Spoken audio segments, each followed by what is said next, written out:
Okay. For your direction. Pull it toward you a little bit. Get the alignment pins in now. Okay. Now if you can rotate it so my end comes down, there you go. It's nice and flush there. Didn't feel a good, satisfying pop.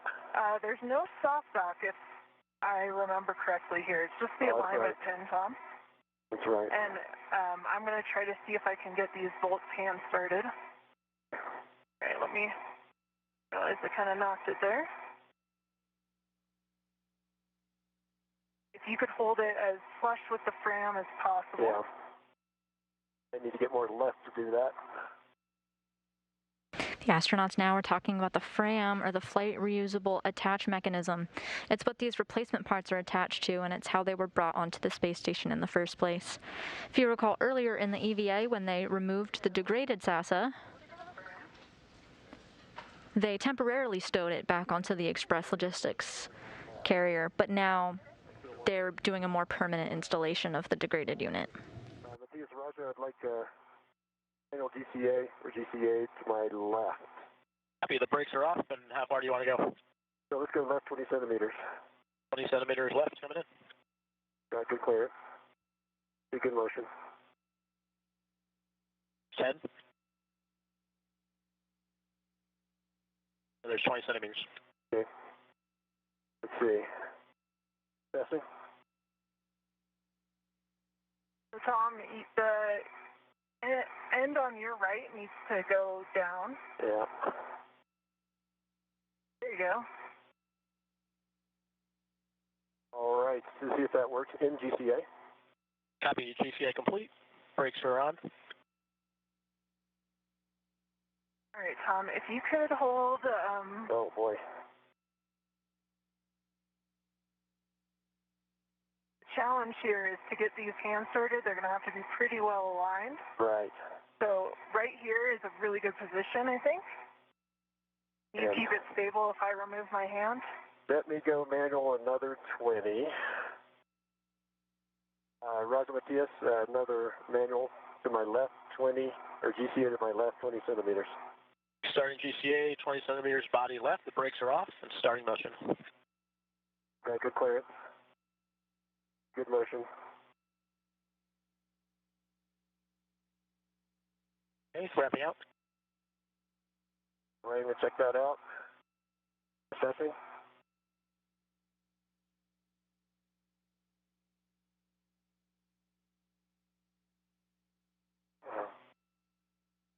Let's try this in GCA. Copy, GCA complete, and the brakes are on.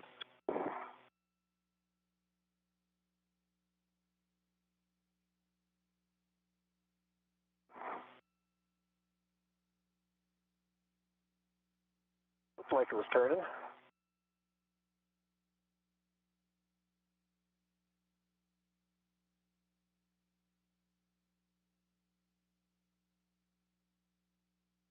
I'll try the other one first. Okay.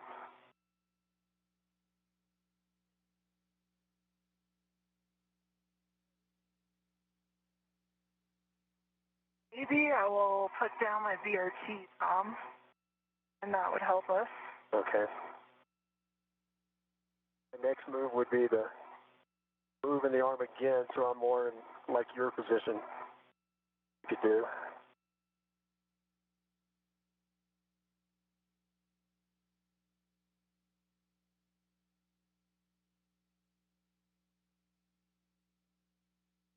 I have my VRT. All right.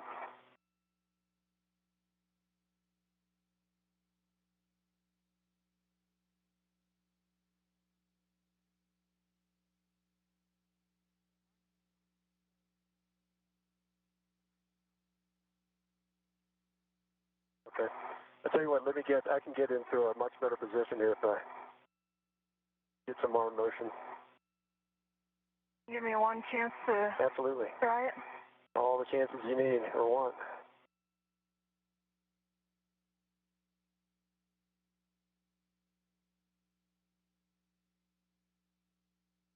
Now the real challenge here, difficult to tell if they're really over the You can see the witness from the prior SASA. They're lined just right for that, below where it's not oxidized. Yeah, I've noticed that too. Like a little outline there. Yeah.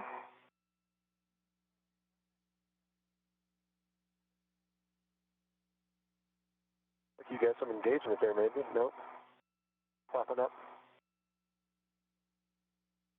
Could try getting out the ratchet wrench.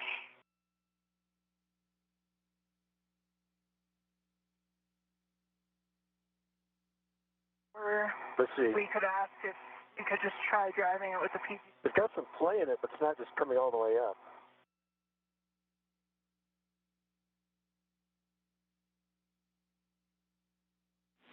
I'm going to lift it out, keep my hand on it. If you want to lift it up just a tad, see if it comes out. Oh, it's I think it's a... retracting back out, so I don't think it's engaged. This other one, oh, I see. Yeah, the other one is, I thought was holding it, but it did move a bit. All right, I can help you a lot more if we do a couple more maneuvers. Can you lift it up like a tiny bit and let's see if I can see the holes?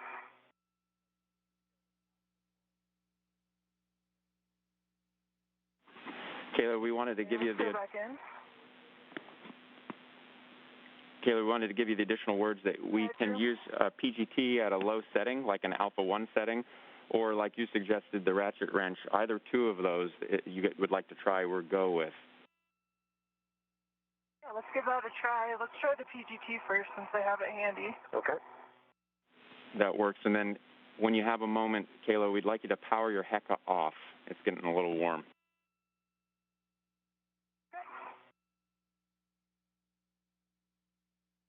Let's see. If you're just joining us, NASA astronauts Tom Marshburn and Kayla Barron are on a spacewalk to replace a faulty SASA unit.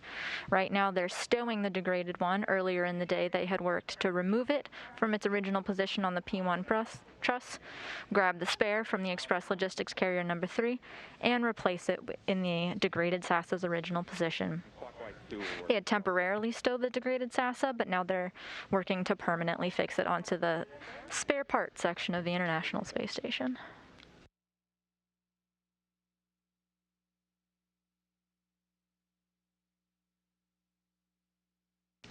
Tom Marshburn is actually the oldest human being to conduct an EVA, and he is very proud of that record.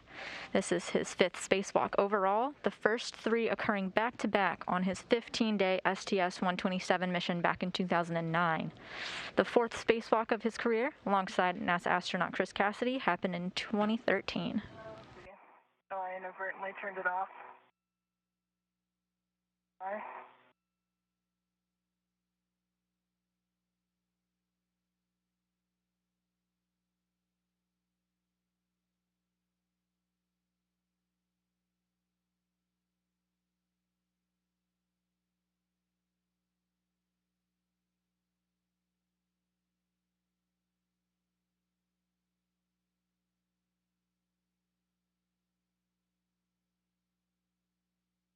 Tom, I'm thinking that it needs to rotate the left side toward you. It looks a little... My left side towards me? Correct. Yeah, that's better right there. All right.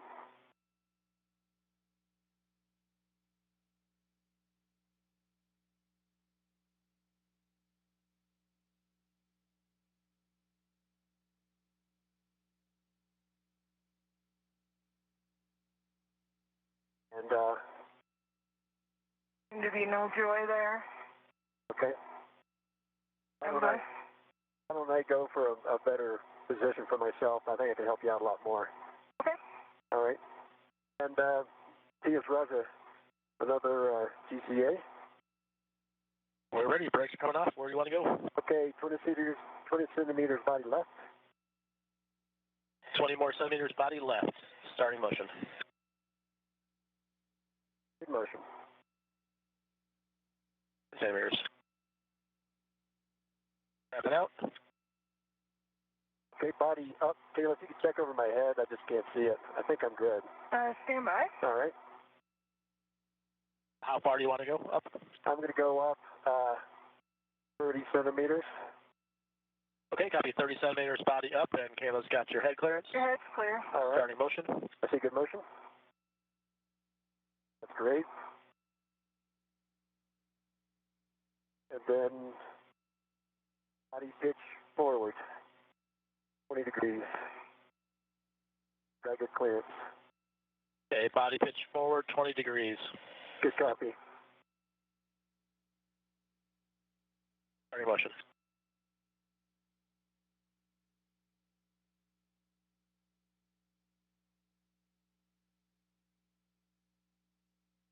Five degrees.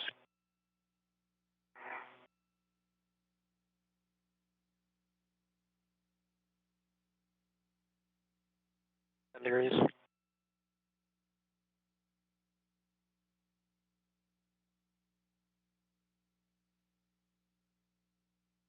Degrees to go.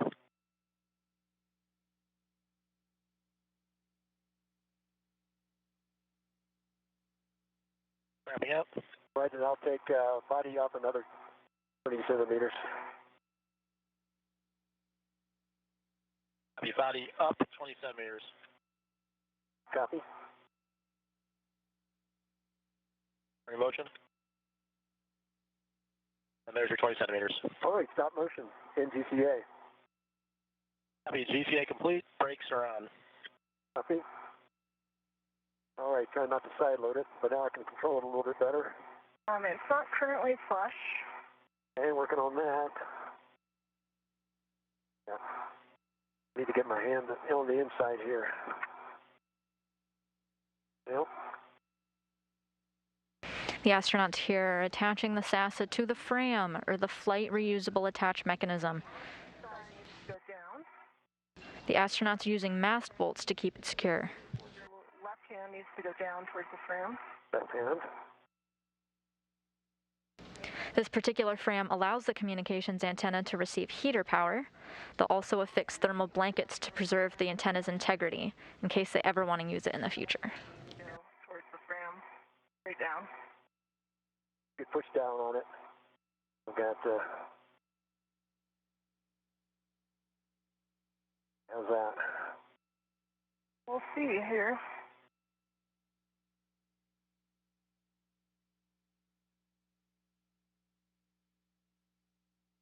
Rotate a little bit.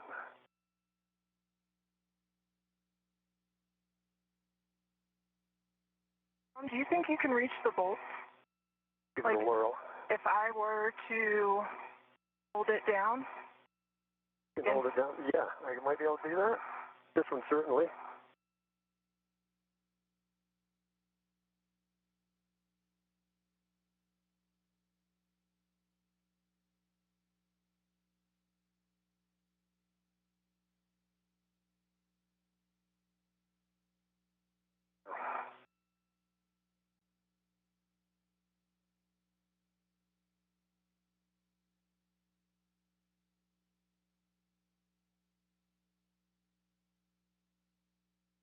I think, I'm giving it a good quarter turn. Tom, we've got good clearance if you want to go body forward, if that would help. I'll take it. could you put a hand back on it? Yeah. Okay, Roger, stand by one. I'm going to put a hand back on there.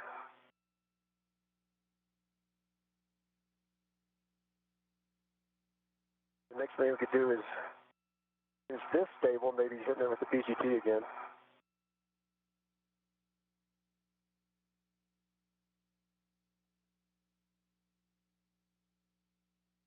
I think we're just not quite aligned here. Yeah, just slight. And Let's get the PGT out and push down on it. I can wiggle it until you feel it go in. So doing all that, plus trying to turn it with your hands is just not. And Roger, I'm going to take you up. wait, I might have gotten it. Oh, okay. Stand by. Roger. Oh man, I think we're this close. So maybe there's just sound up in there. So guys, we've been following along, and so one of the suggestions that we had was maybe try, like Tom described, is go ahead and engage the PGT on the bolt. And if we need to put Tom in a better GCAM, just in a slightly better position, and then Kayla has the PGT on, and then when we feel it in position, give it that less than one turn with the at Alpha 1 setting. Sounds good. So I'm going to do a quick GCA. And Roger, GCA, body forward, 10 centimeters. Copy. Brakes are coming off and giving you body forward 10 centimeters. Starting motion. We just reached the 4-hour mark into the planned 6.5-hour spacewalk with NASA astronauts Tom Marshburn and Kayla Barron. They are now working to stow the degraded SASA, this one that failed, or part of it went down back in September. They replaced it with another unit, and now they're just stowing the SASA onto the FRAM. We'll try this. Complete. Brakes are on. I'll see if I can rotate it a little bit. And Kayla, go ahead and go for 2 turns. They're discussing now the best way to get this done with their ground IV, Drew Morgan, and the EVA team here in Mission Control. That involves getting their PGT, their pistol grip tool, it's like a cordless drill in space, configured, and using astronauts Matthias Maurer and Rajachari to get Tom Marshburn in a slightly more advantageous position on the robotic arm. Yep. Good.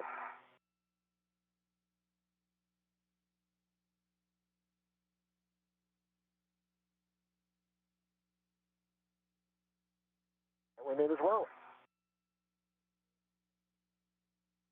I think you're in on both. All right, good work, Ed. And Kayla, we're going to reset to Alpha 5 clockwise 2. Alpha 5 clockwise 2. As the astronauts got directions on their tool configuration from the ground IV, you are looking at a live view of helmet camera number 16 belonging to Kayla Barron. You're now seeing her point of view on the spacewalk today. Copy, Kayla, and your 5.5 to 9 turns.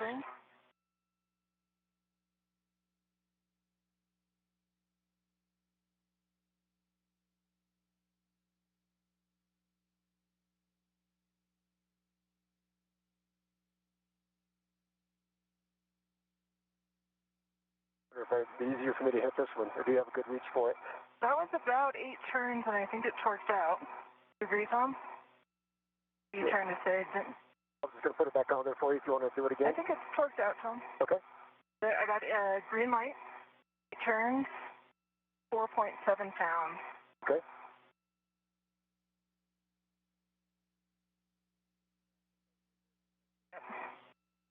Okay. Stand by, Kayla, we're checking. You want to do that one, Tom? Roger. Yeah, how do you feel about your positioning? Well, I think you are probably in a better spot for it. Okay. We'll wait for the go, though. Right. Thank you. Well, guys, stand by on the second bolt. Copy. Standing by.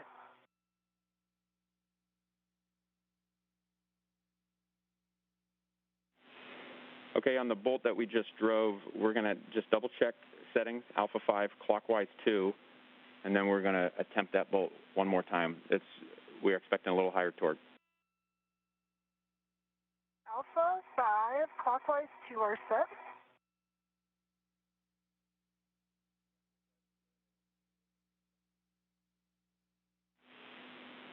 Yep, Kayla, and we'll hit that one again. We're looking for somewhere on the order of about 7 foot-pounds. This time I got a green light, 7.3. All right, that's a good install. Barron now double checking on her work. She installed the first of the 2 mast bolts to connect the SASA to the FRAM, or the flight releasable attach mechanism. Good settings, 5.5 to 9 turns. Thank you. 5.5 to 9.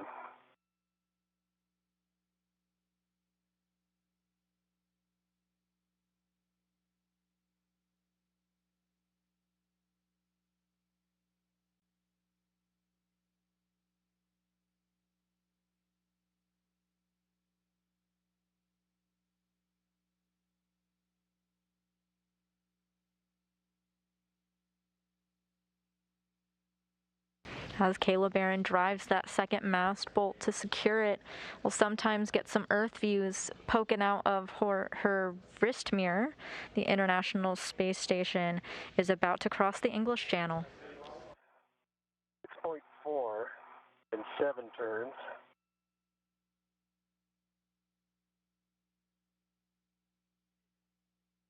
And I read 6.9 on the torque there. Okay, I might have missed that. Thank you. All right, that's a good install as well. Oh, great. All right, Tom, for you, we wanted you to assess where you are in your arm position if you needed to do any GCA before we start installing the tent, the MLI tent.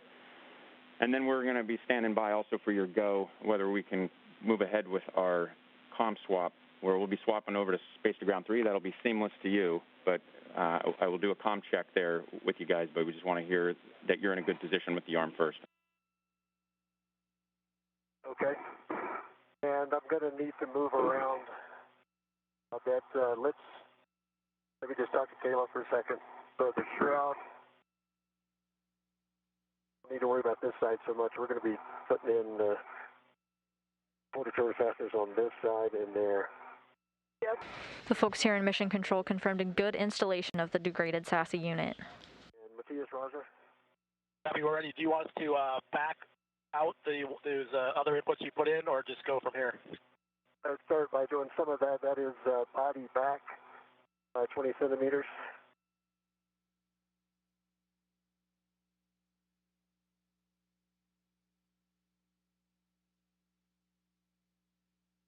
The particular area where the degraded unit has been successfully installed to does allow the communications antenna to receive heater power. 20 centimeters. Pretty soon, Tom Marshburn will work to reinstall the multi-layer insulation, the MLI, which is another layer of thermal protection for the unit. More if you want. That's the 20. So that's good. And I will need heat down by 0.5 meter. Good motion. And stop motion. Copy, stopping motion. I think that'll do it. Sure I can reach everything. Guys, I'm going to break in real quick. Kayla, we're going to have you stand by on the MLI tent for just a couple moments. Okay, standing by. Okay, in GCA. Copy, GCA complete. Brakes are on. And just so you know, I will need another one over to the right side.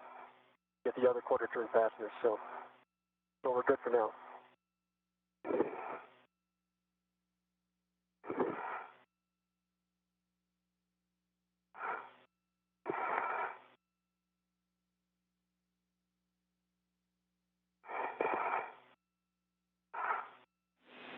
So, Kayla, what we need is a thorough inspection of the low-gain antenna side of the RFG, the part that you probably weren't able to see while it was in the temp stow location.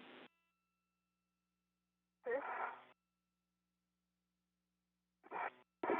And if you can grab some photos for us, that'll be appreciated as well. Stand by.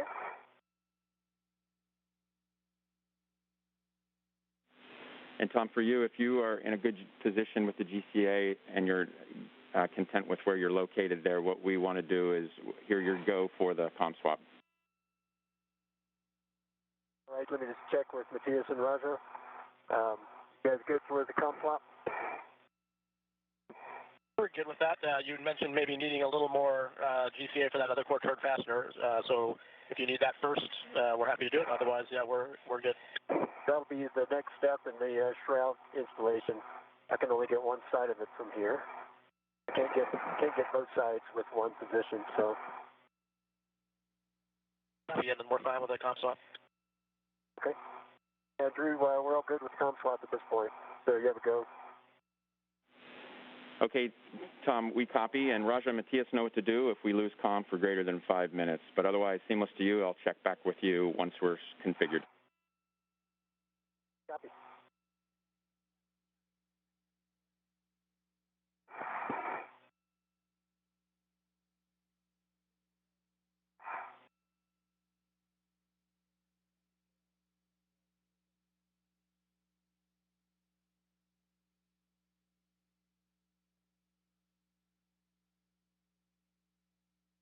You have live views now of NASA astronaut Tom Marshburn aboard the robotic arm, working to get that multi-layer insulation layer covered over the antenna.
Getting live views now from NASA astronaut Caleb Barron's helmet camera on her very first spacewalk of her career as she puts the finishing touches on the stowage of the degraded SASA unit back onto the Express Logistics carrier. The unit is in good hands, attached to heat and getting its nice blanket on.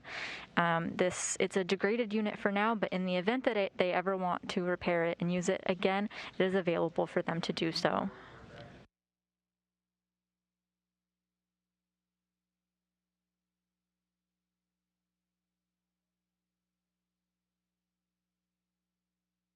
A new unit to replace the spare did not have to be launched to the International Space Station for this operation, as it already lived right here where the degraded unit once was.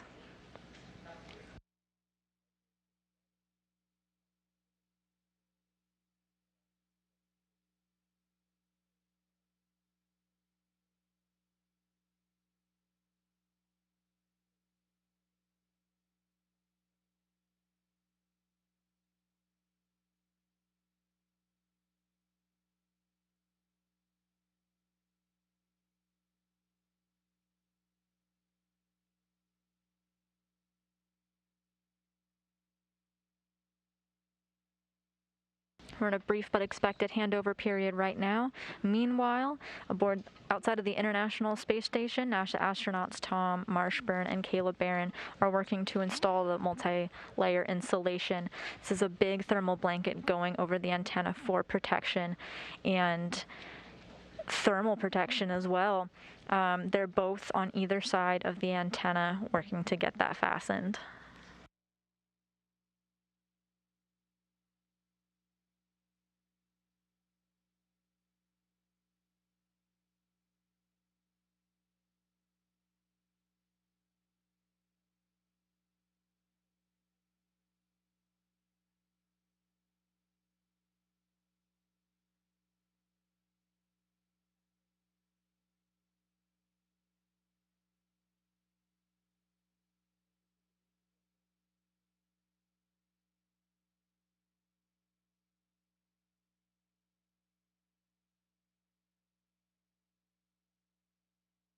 These two spacewalking astronauts launched to the International Space Station as part of the Crew 3 mission just earlier this month, and as you can see, have already hit the ground running. Today, they worked to install a new SASA unit that was already a part of the International Space Station, removing a degraded unit that had gone partially down just this past September.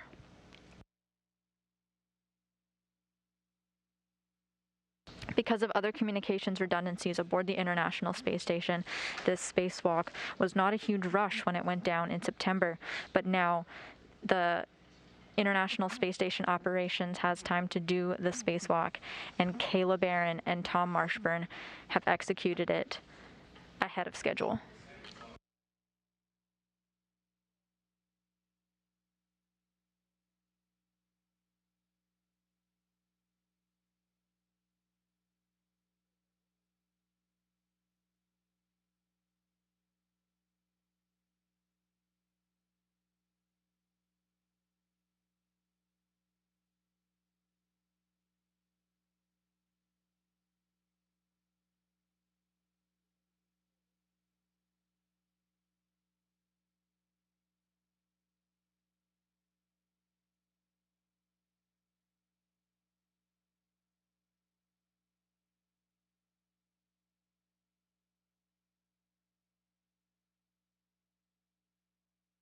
Following these finishing touches, NASA astronaut Kayla Barron will work to return the bags of tools and other equipment they would need during the spacewalk that she had originally brought out of the Quest airlock and return them back.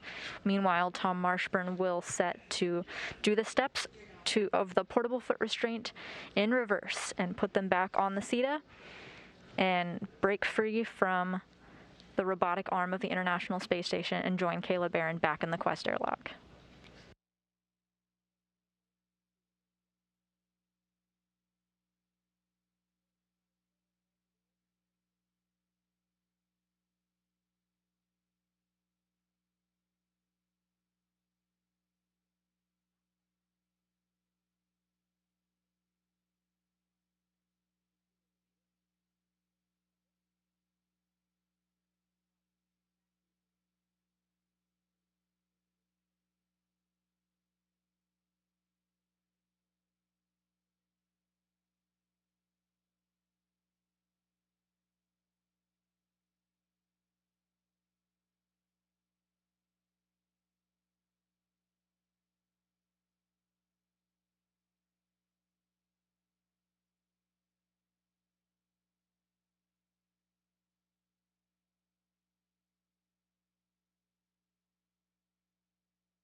You're looking now at a live view, this time from the helmet camera of NASA astronaut Tom Marshburn as he gets that thermal protection covering hooked onto the communications antenna.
During the installation of the spare SASA where the degraded unit once was, Kayla Barron had attached some wires that gave the unit power, and Tom Marshburn was able to switch the unit on. This all occurred before they went to go stow the degraded unit. We're now hearing that the unit is getting good forward and return communications on the SASA. That means that the new SASA is functioning as expected.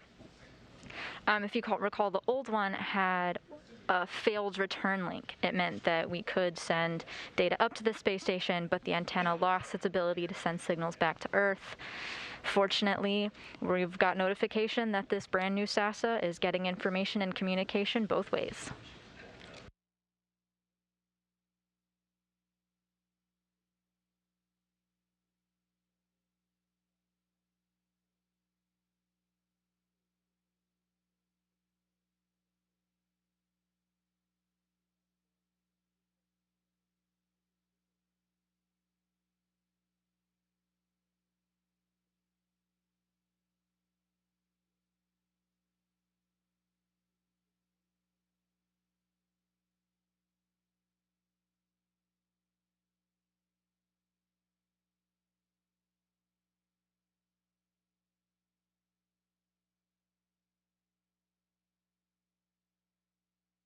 You're getting a live view now of NASA astronaut Kayla Barron's helmet camera. Her heck of use, these high-definition cameras.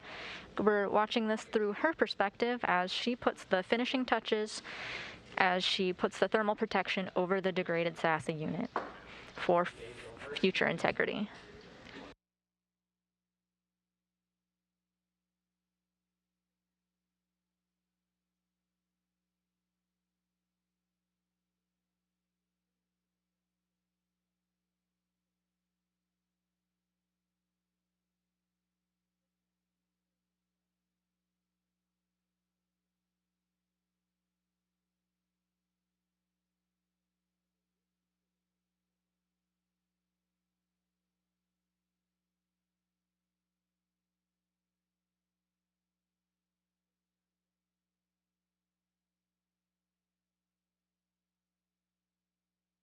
While this blanket that you're looking at may look thin, it's actually made up of several layers sewn together of varying materials, including mylar, for the purpose of being able to withstand the swings from hot to colds that the space station experiences several times per day.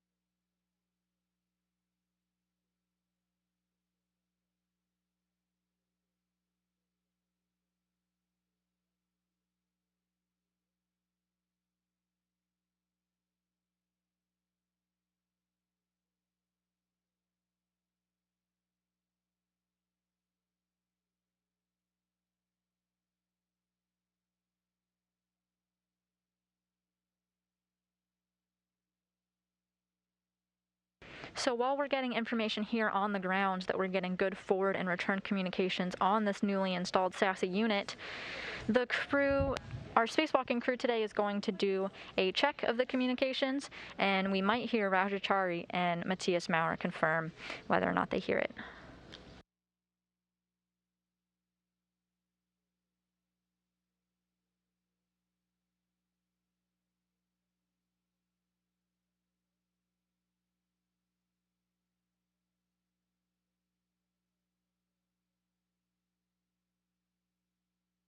In addition to these voice checks, the spacewalking astronauts are also going to check out their own equipment. They're going to do a hap check and glove inspection, as you've heard them do several times throughout the spacewalk.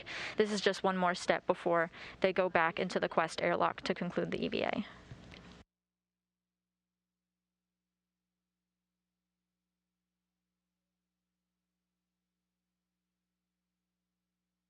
And Houston Station on Space Ground 1, how do you hear?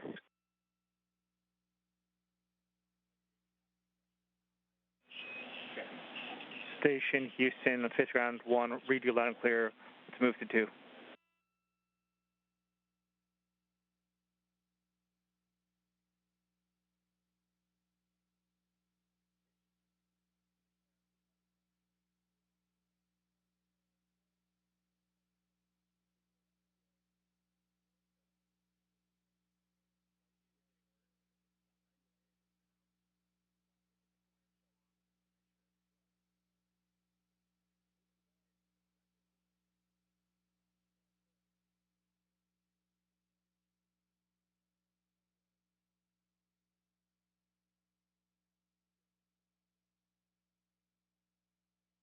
You're seeing the camera views of NASA astronaut Kayla Barron, and if you look at the top of your screen, you can briefly see some red stripes belonging to Tom Marshburn. Right now they're confirming with the ground that the thermal insulation is where it needs to be.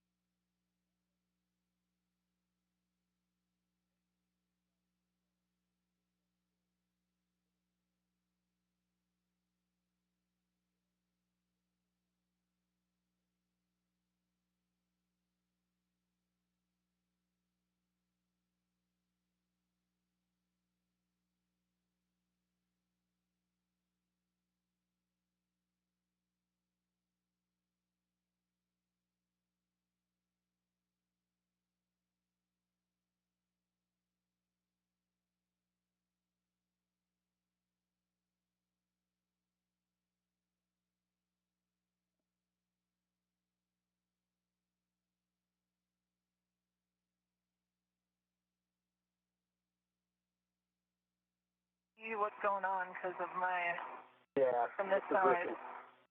But these should adhere. Oh, I see.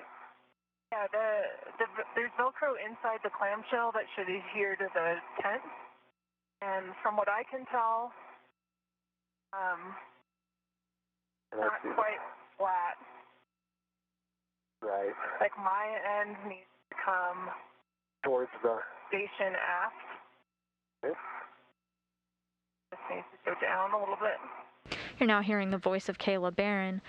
Went quiet for a little while because she had switched over from space to ground to another method of communication to test out the SASA, and we confirmed that those communications checks were good.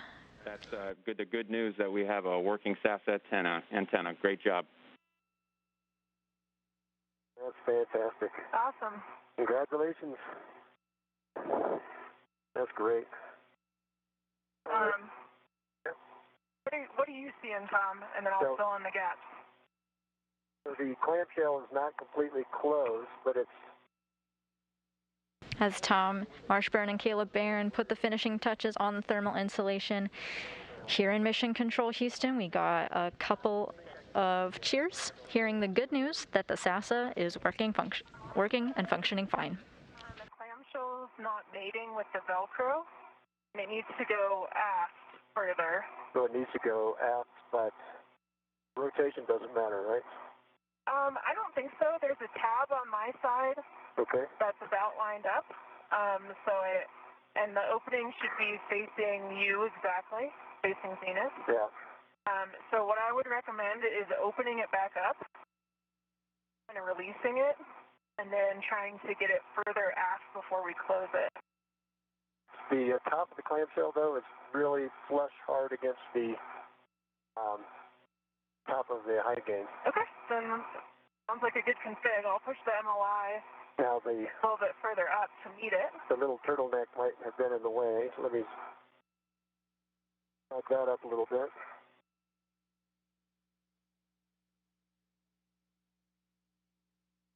Yeah, that little turtleneck piece is, for lack of a better word. That's looking pretty good right there, Tom, if you close it.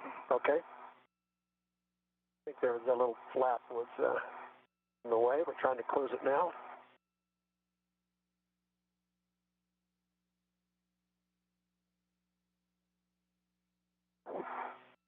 Finger in there. Looking much better on my side in terms of alignment. There we go. That's a lot better on this side right now, too. Yep, I'm a lot Definitely happier with that. hard. Looks good, Tom. Oh, okay, I'm done. Yeah, I got to get both straps in. Okay. There's one.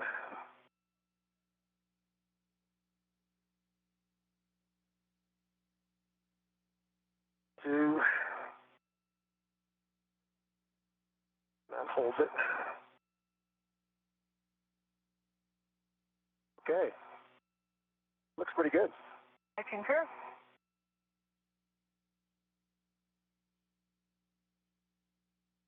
Tools and feathers. I'm all clear. How are you for me taking off from here? I'm go. Okay. Checking out your safety tether. Everything look good? Everything looks good on my end. And if you don't mind yawing just a little bit, double check your safer handles. That one looks good on your, if you yaw to your left. And you can't quite see that one actually. I can see that one on your left hand, I just can't quite see your... It's down, I feel it. Okay. You can feel your right one. And I think I'm good for the trip back. I concur. Great. And so guys, just real quick, I just want to check in with you. Check with you on a couple things. First, we want to get a glove and hap check from you. And we also wanted to give you the big picture that we're still about an hour or so ahead of timeline, and we think that we are going to have the opportunity to get to some of these get-aheads.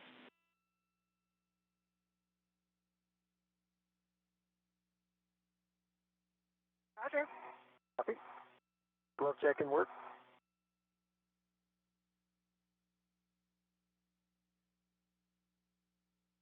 All right, Tom, and while you guys are doing the checks, we're ready to get you set up for the next maneuver. We'll have to back you out of some of the GCAs you gave us first, if you're ready.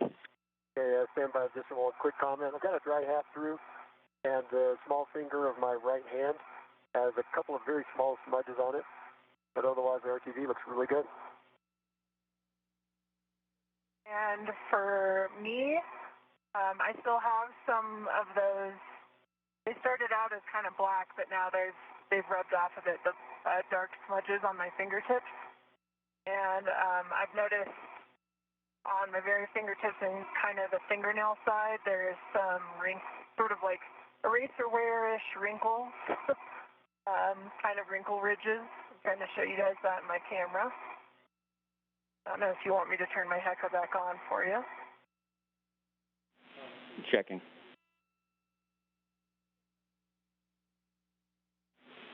Yeah, Caleb. Okay with that, I'll go ahead and we'll take your hecker back on. See if I'm good. Go ahead. Stand by, Tom. Back on. Okay, copy. We're swapping over to your hecker here. Sure. And Kayla, can you confirm that those wrinkles you're seeing are actually on the RTV? Yep, they're on the RTV. Copy. It's like on the... Can you see my right hand, Drew?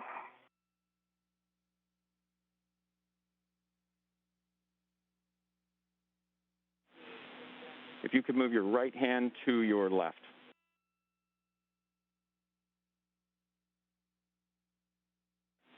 Touch more.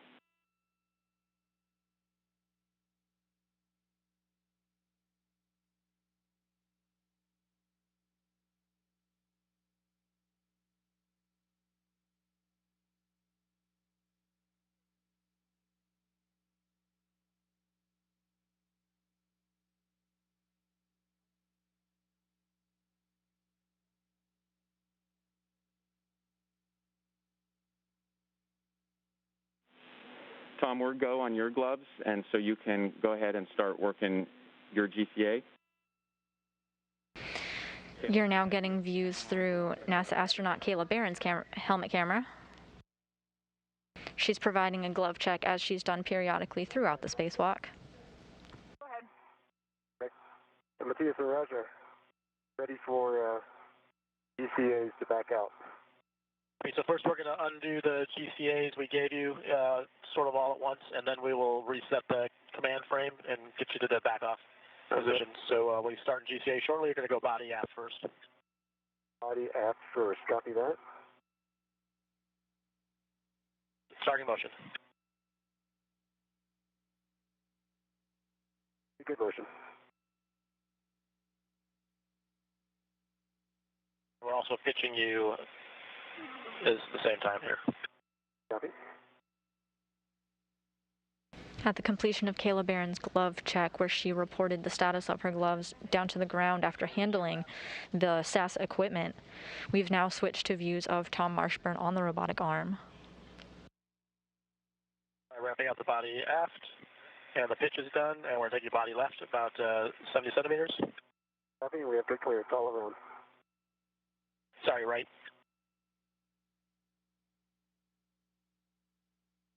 Good motion.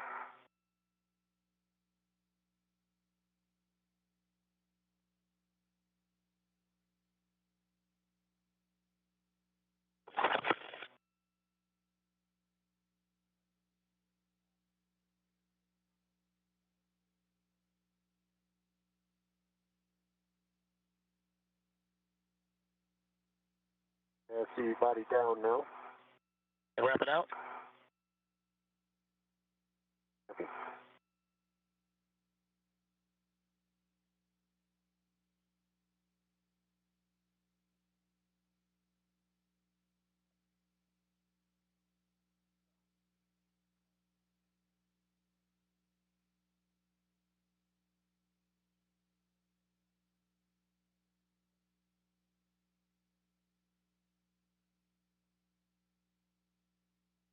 All right, we're just reconfiguring frames, and we'll let you know when we're ready for the next motion. Copy.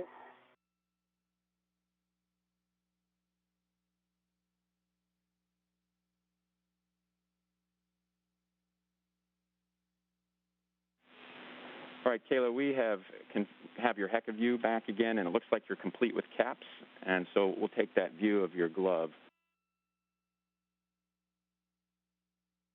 Here, Mark.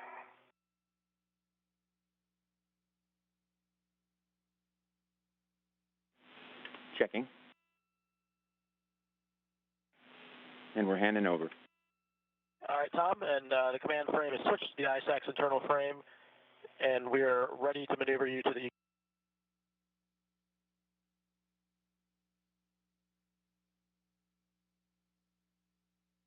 We're on a brief but expected handover period between satellites.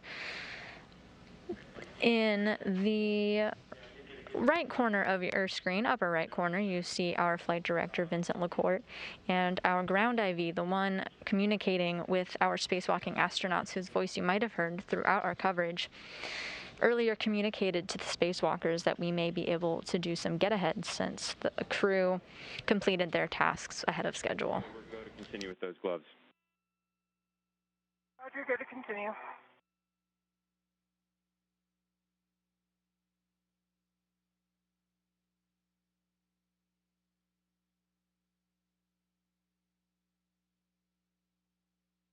We expect to get our live views back shortly.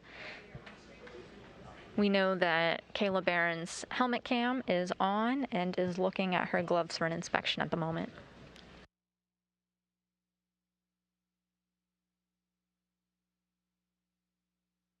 And Tom, how are you doing? Pretty good. Waiting for the maneuver back. Roger. They're setting it up.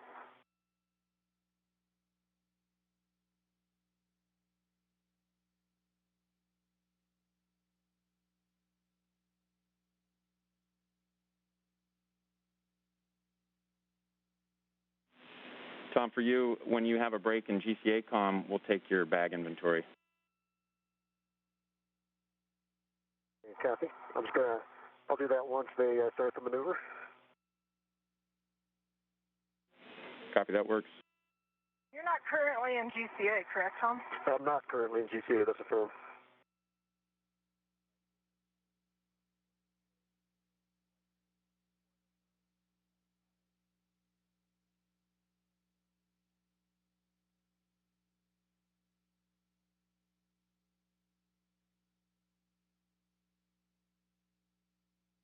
One of the get-ahead tasks is to break torque or loosen the bolts connecting the DC to DC converter unit for the battery charge and discharge units on the P4 truss of the space station.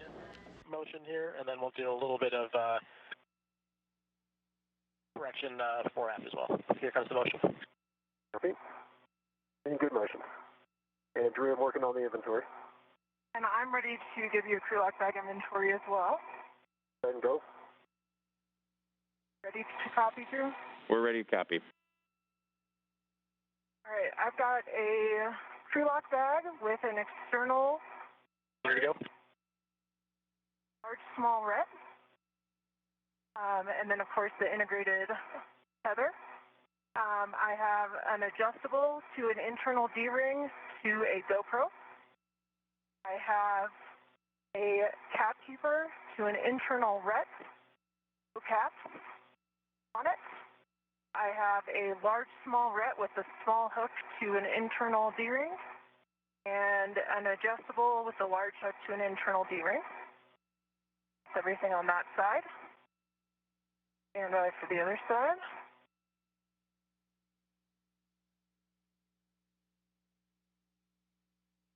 Take out.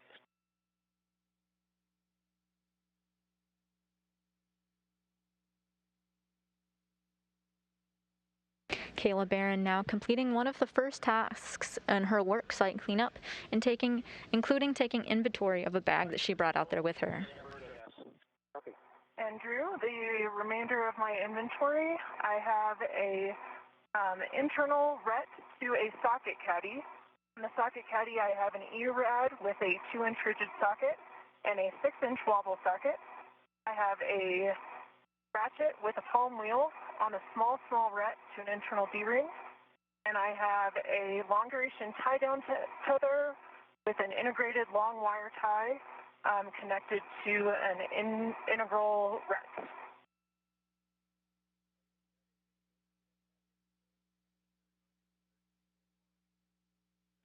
Checking. All right, Tom, are you ready for the Joe cast? Ready for the Joe cast. It's about 7 minutes long. Copy. 7 minutes. The crew on the ground just confirmed that Kayla Barron brought back with her everything that she brought out. Another step in the worksite cleanup.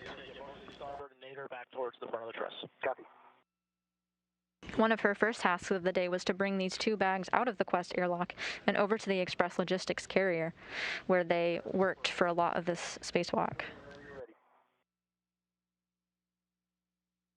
Stand by. We just wanted to confirm that you were in motion. Copy. I'm in motion. Seek in motion. And Tom, if it's okay with you, once Drew gives me a go, I could finish my ORU bag inventory so I can work on getting things packed. Yeah, go ahead and finish that up. Okay. Kayla, you have a good bag inventory, and we just wanted to remind you that we do need the ratchet with the 6-inch for the get-aheads. Yep, I concur. I was going to ask you if you agree with me putting the wobble socket on the ratchet and taking the ratchet on my mini workstation. Yep, that works for us. Okay, and for the medium ORU bag, I've got a large small ret to the bag, to an adjustable, which is tethered to the MLI. And there's also an adjustable across the bottom of the bag. Externally, I have a large small adjustable and a large small ret.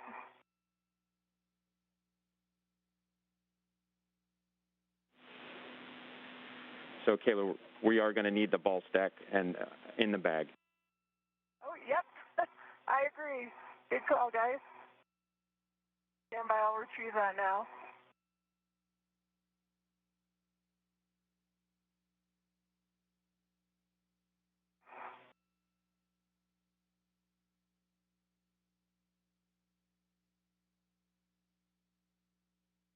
Hey, go ahead, Tom. Okay. Just interrupt me when you want. Roger. So you can keep on moving. Hey, Drew, if you're ready, I'm ready for an inventory of the crew light bag 1. Ready. All right, I'm looking on the outside of it. It's got a small set from the external D-ring and also a large small adjustable on the other D-ring. Have a GoPro on an adjustable to an integral ret. About halfway through the motion. Copy. Long duration tie down tether with the wire tie, integral ret.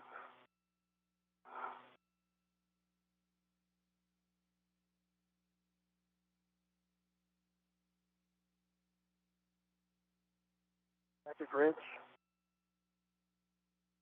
the palm wheel, a small ret, to an internal D-ring.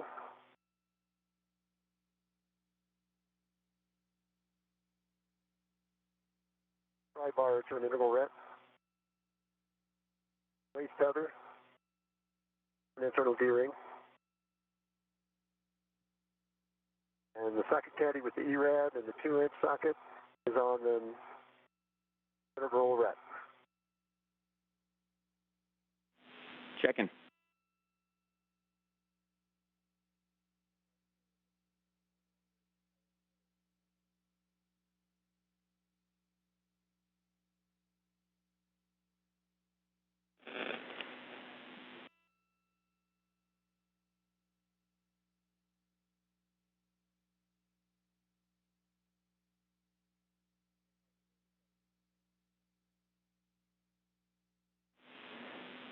And Tom, that's a good crew lock inventory. Kayla Barron had just completed the inventory of the bags that she had brought out with her for the spacewalk, and now we just got confirmation that Tom Marshburn did the same thing, and he has everything that he needs.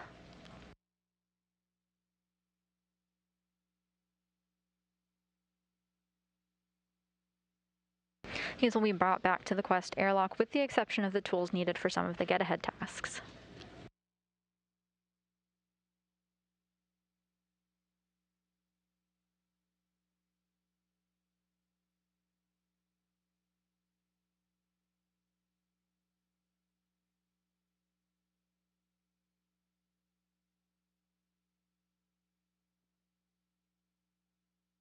We going, Kayla? Good. I have the mutt, and I'm working on getting it stowed in the medium lower U bag. My ret swap now.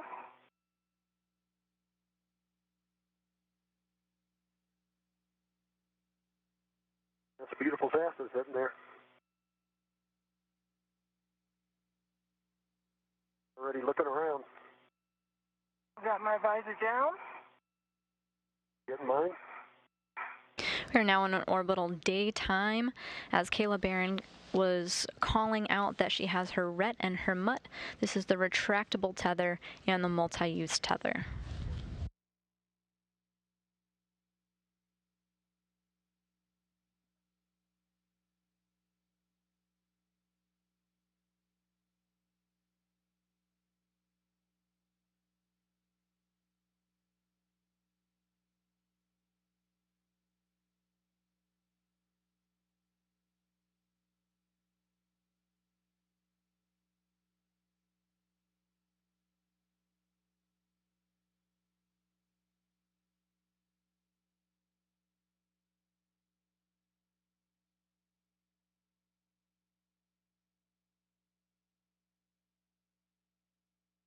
Motion wrapping out. Copy.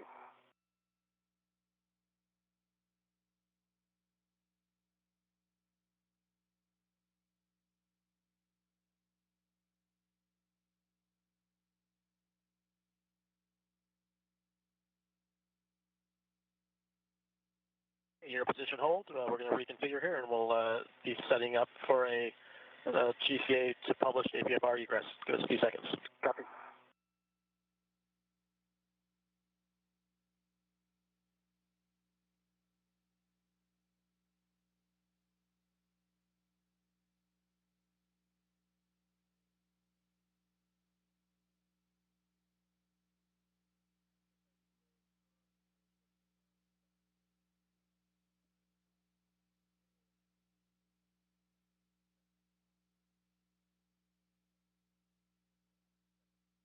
All right, and we're ready if you are, Tom.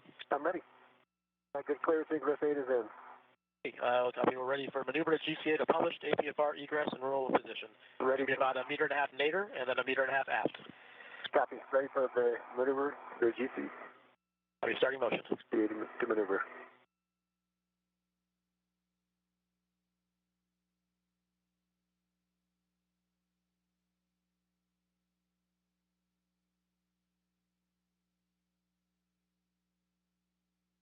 Clear.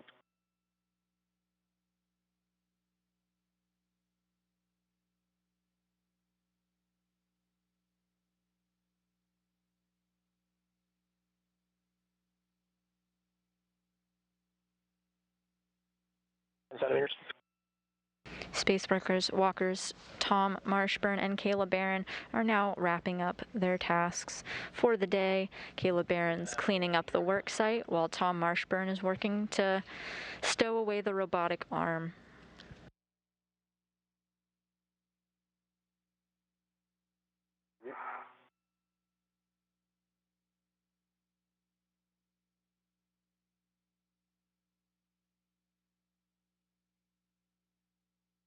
Continue. Copy, 1 meter. Continue. Embrace 8 is in.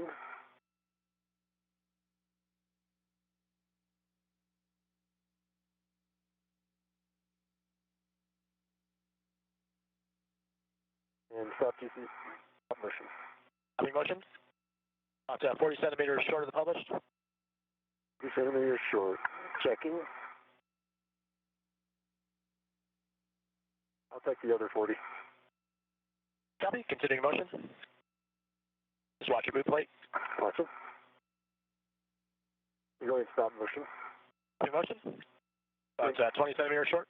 And GCA. GCA complete. Brakes are on. Copy. And Drew, I believe I'm ready for egress.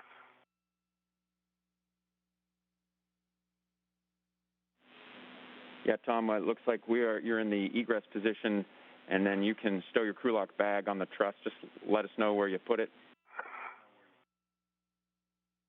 Copy. Aggressive. And Drew, I have an update for you on my bag inventory.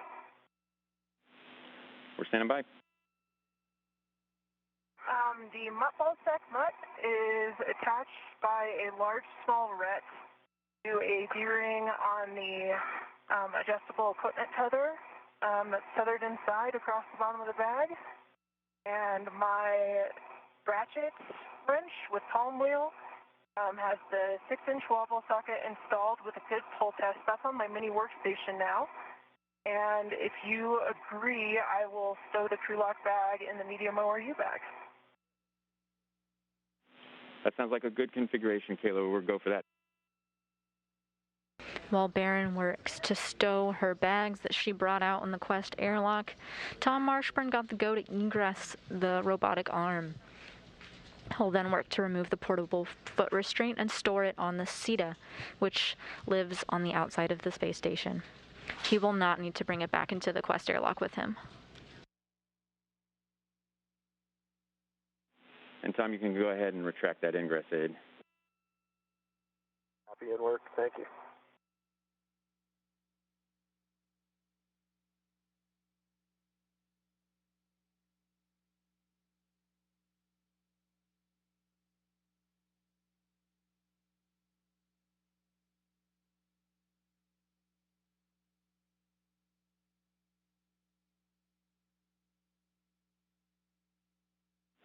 And Tom, I can help you build your tether pack back. MI1.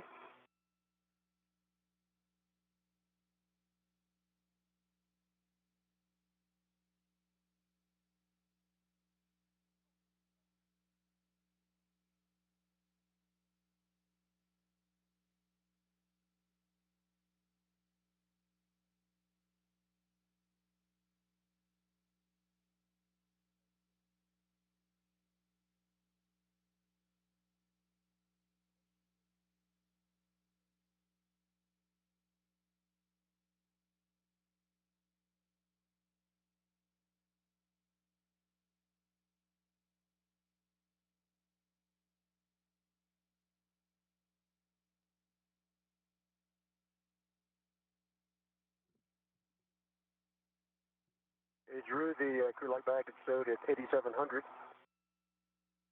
Let's see the handrail. Okay, copy. And then when you find your green hook, then we just want you to tether to that.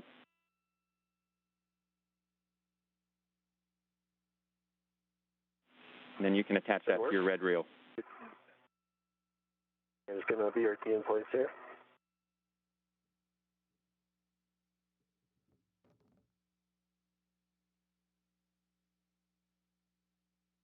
One for the green hook.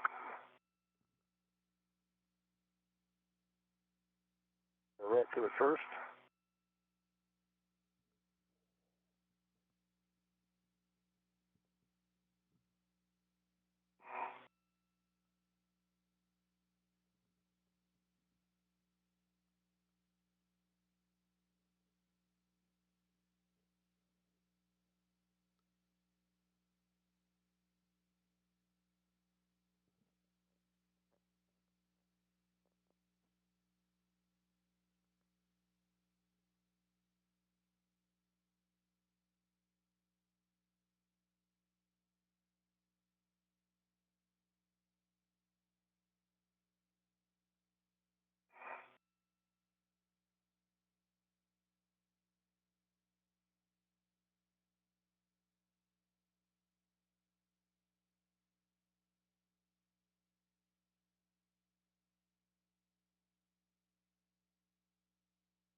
Kayla, we're about 2 minutes from handover here, from a handover, and I just wanted to double check you were feeling good to work some of these get-aheads for us.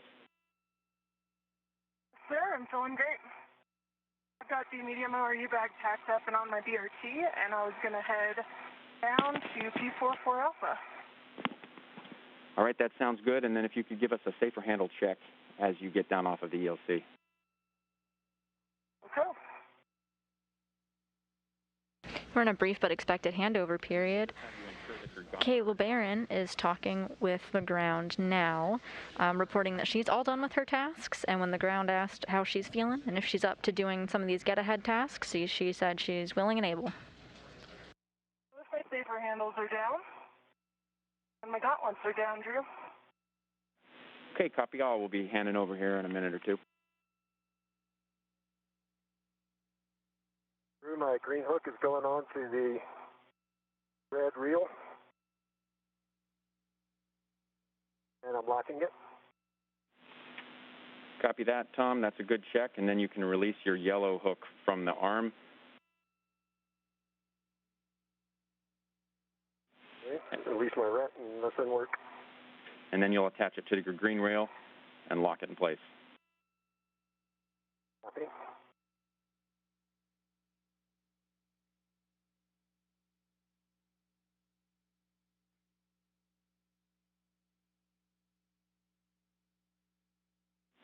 We're stepping into the handover. Roger. We expect to get our live views back shortly, and when we do, we can soon expect to see NASA astronaut Tom Marshburn free from the robotic arm for the first time in about 4 hours. We're now at the 5-hour mark of the planned 6.5-hour EVA. They've completed all of their tasks for today, and we've got a good communications check both on the ground and a verbal confirmation that the astronauts can communicate and hear them okay, meaning that the new SASA unit installed is functioning fine.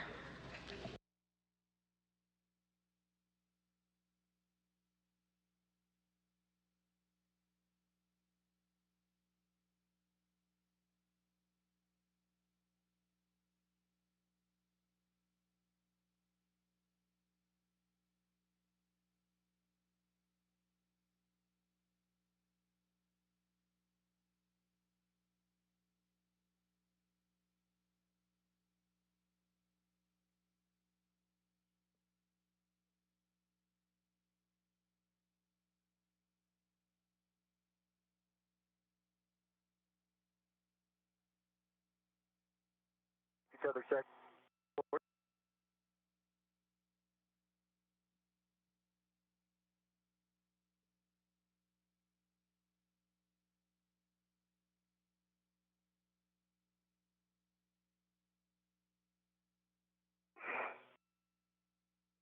There's still LOS for another few Okay. seconds. Thank you. I figured. Okay, guys, we're back with you. Drew, ready for a safety tether check for you? We're ready. My left D-ring extender, I've got a red hook. It is closed and locked. The yellow hook is closed and locked on the green reel, and the green hook is closed and locked on the red reel, and they're both one by one.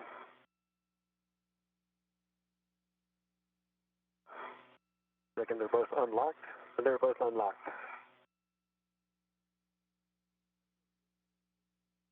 I'll copy. All right, Tom, that's a good tether config. Copy. So you can remove the APFR from the arm, and you can stow it on your BRT or tend it on over there, and you can give the arm a go to maneuver to their parking position. Copy that.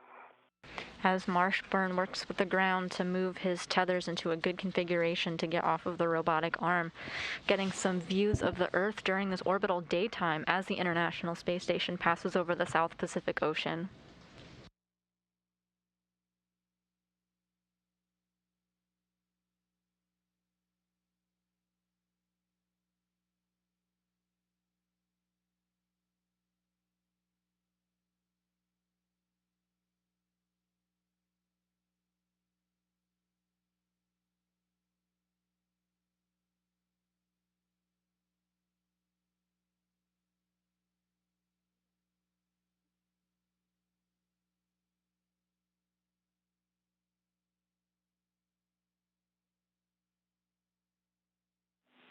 And Kayla, we wanted to check in with you. We know you got CUP checklist pages that were probably guiding you over there to the 4A IEA, and we're going for the 4A3 BCDU, which is there in the aft corner on the non-radiator side, on the part of the IEA nearest to you.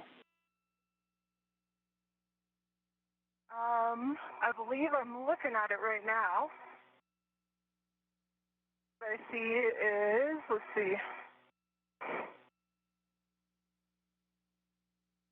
CADDC, well actually, yep, a battery charge, discharge unit ORU, serial number 0032. We're checking.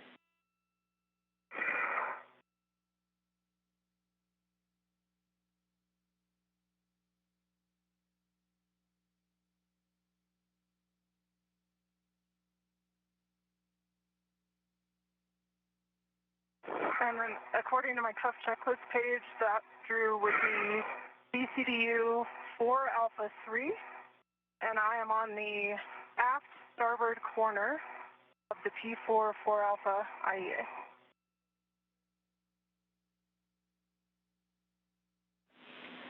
All right, Kayla, you are on the right BCDU. We'll have you take your ratchet wrench, and then we're only going to do a half to a quarter turn on H1, and H1 is the non-doghouse side. Barron now working on her get-ahead tasks. You'll note that she only needs to slightly turn the bolts. This is because we're just generally loosening them for possible future use.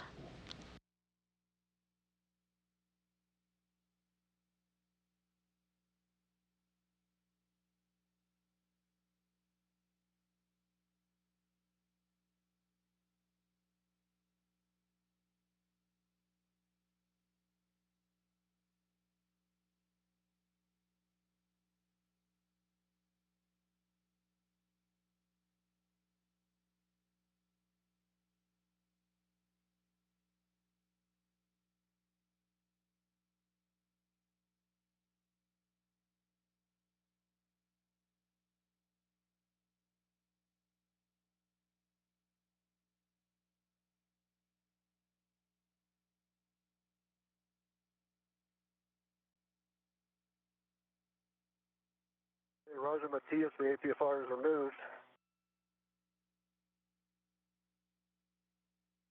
And by for sec.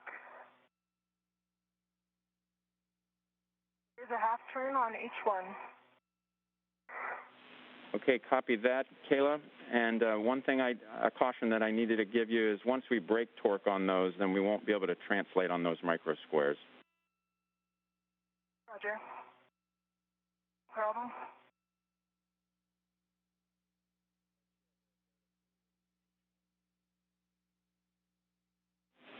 It's All right, broken on H1. Copy that, Kayla. And now we're going to go to the PGT, and I'll give you settings when you're ready. Kayla Barron now breaking torque on the bolts to save time for future spacewalks in the event that they ever needed a spare.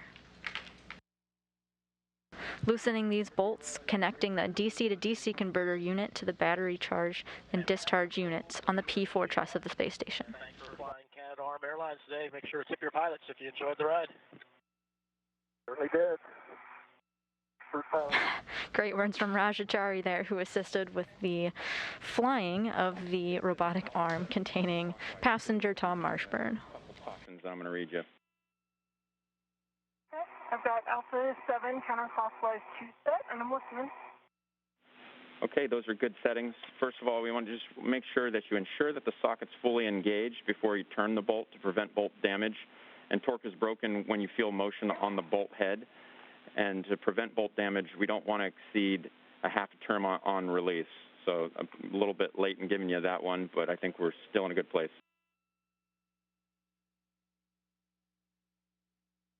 And you got a little broken up there at the end, Drew. I would say I've turned about a half turn with the ratchet wrench. And so you want me to drive the PGT? Kayla, you have a good understanding. That's correct. Okay. And only one half turn.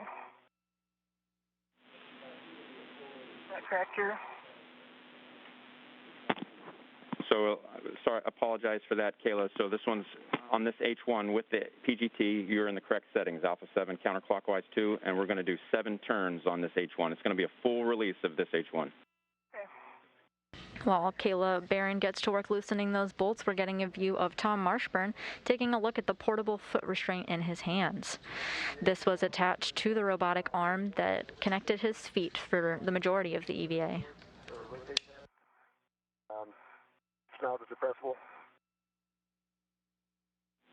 Okay, copy, Tom, and if we could just confirm the settings. Work. Actually ended up a little off from what I expected. It's at a setting of 7 right now. Papa and the Fox 6 are the same.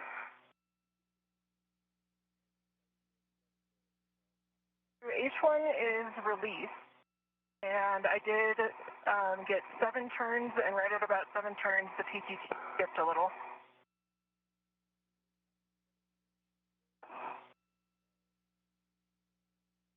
Tom, just for your awareness, we're going to be moving the arm here. It should be behind you, not a factor.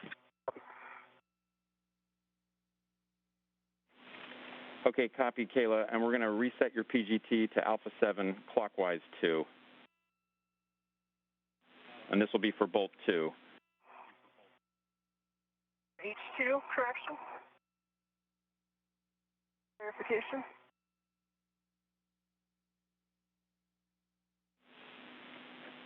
And Kayla, you're going to do this H2 bolt on the 4 Alpha 3 BCDU, and we'll just take your torque turns and light. And Tom, for you, we just want to confirm.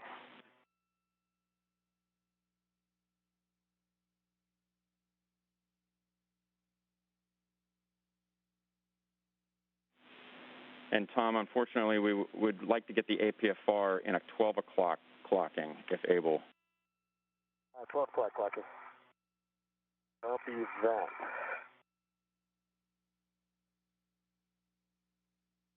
Okay. And then I'll probably roll it around, right? Because it's in a low profile position now, but I flip around the clock and then redo the pitch. Not the pitch, but the roll. And it'll be in the low profile, but I'll copy. And I'm going for the 12 o'clock position.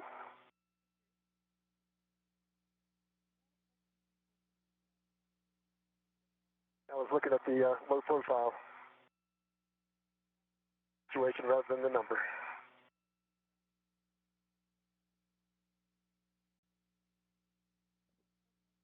Drew? We're with you, Kayla. Alpha 7 clockwise. Alpha 7 clockwise 2 set.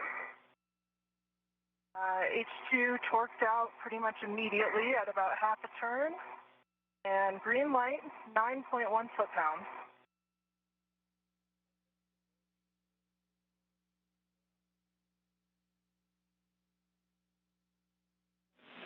Okay, that is a good reinstall on H2. Kayla, next we're going to move down that same side of the IEA, the non-radiator side, and we're going to go to the 4 Alpha 2 BCDU in the opposite corner. And can I just confirm, Drew, I never released H2 with the ratchet. Was that correct? Just want to make sure I'm tracking intent here. You are correct, Kayla. You understand it absolutely correctly. I will stow my PGT and head over to the other VDC. Yep, we'll meet you over there, and that will be ratchet wrench first. Roger, ratchet wrench first.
You're getting a live view now of NASA astronaut Tom Marshburn as he puts the finishing touches on putting away his portable foot restraint. This connected him to the robotic arm conducted by Matthias Maurer and Raja Chari. This means that cleanup of their work site is pretty much all complete. Now that Tom is out of his robotic arm, Kayla has stowed the bags and did an inventory on her tools. The crew is reporting that they're feeling quite well, and a couple of the get-ahead tasks are well underway. Ready. I'm looking at each one. And I am on the BDCU that is on the most outboard aft corner of the IEA.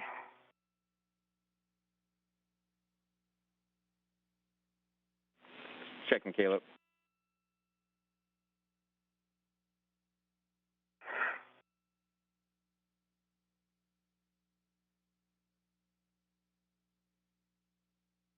While we're talking about tools, we did get a question from YouTube kind of calling out some of the pistol grip tools that the ground IV communicated with the crew. For instance, you might hear Alpha 5 CW2. Well, Alpha and Beta are different torque settings. Bravo is the more powerful of the two. B7 is the highest torque value. Kayla, we're just checking a couple things here. The first thing, if you wouldn't mind moving your mini workstation end effector to a handrail rather than... The second number indicates speed, being 1 through 3, 3 being really fast. So for instance, if you call out Alpha 5 CW2, it means moderate torque value, going in the direction clockwise, with a speed of 2, so perfectly in the middle, between 1 and 3.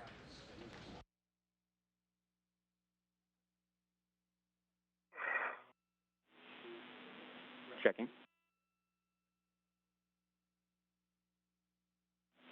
Okay, Kayla, you are go to brake torque on both H1 and H2. We're about a quarter to a half turn. Roger, brake torque on both H1 and H2, quarter to a half turn. Good reback.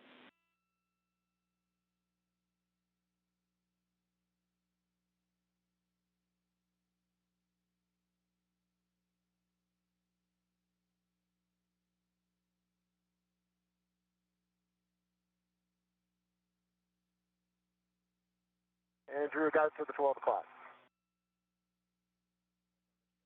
Back on black, good pull, good twist test. We're in Papa Papa. Going Fox 6.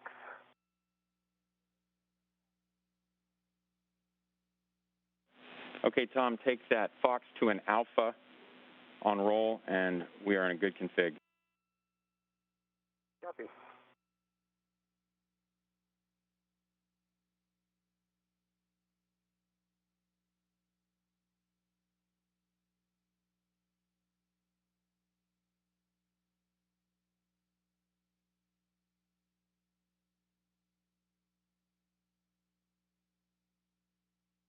And a broke torque on H1, a quarter turn, just moving over to H2.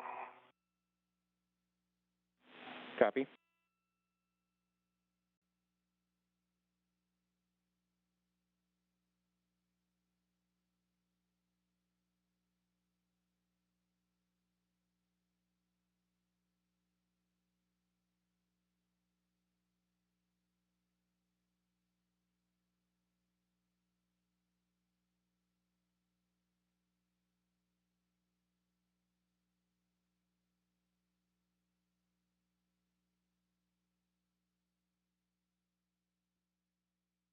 Drew, the roll was at Alpha. All right, copy that, Tom. Great job.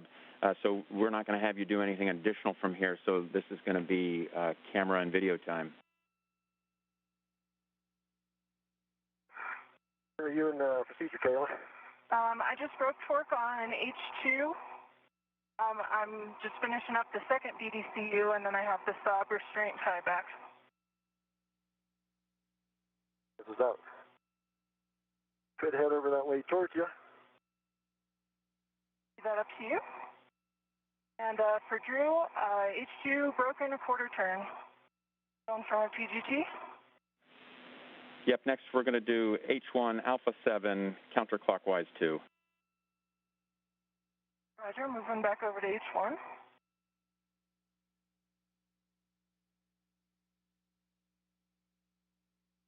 Drew, I was thinking about heading over towards Kayla.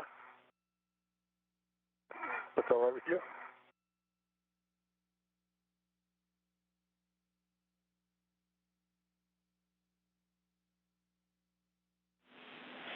Hey, Tom, it's up to you and Kayla if you're going to head all the way out there, but she's going to be done here pretty quickly. In the end, we want Kayla to translate back in ahead of you.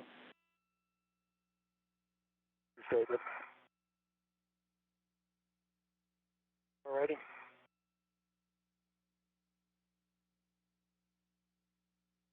Kayla, I'll get some snaps here. Roger. And for Drew, I've got Alpha 7 clockwise 2 sets, and I'm at H1.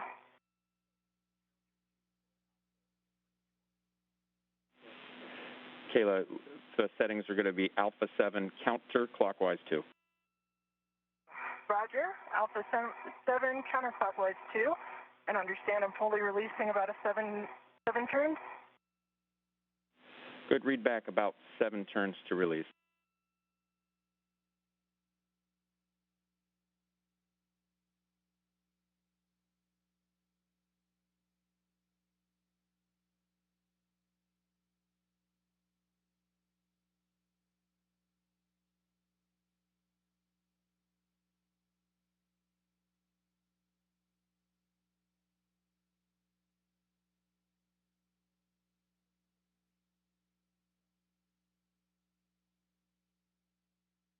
Drew, I will go ahead and get my crew lock bag on me. And Drew, sounds good. That was 8 turns on H1. The PGT did not skip this time, but I believe it's fully released. I'm not sure what indications I have of that, though. I did notice the lock-unlock indicator is indicating it was kind of like bouncing, I guess, clicking back and forth near the lock indicator.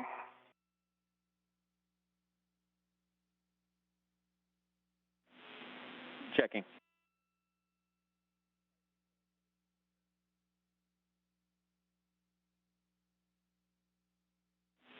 Okay, let's give it 2 more turns on H1. After 2 more.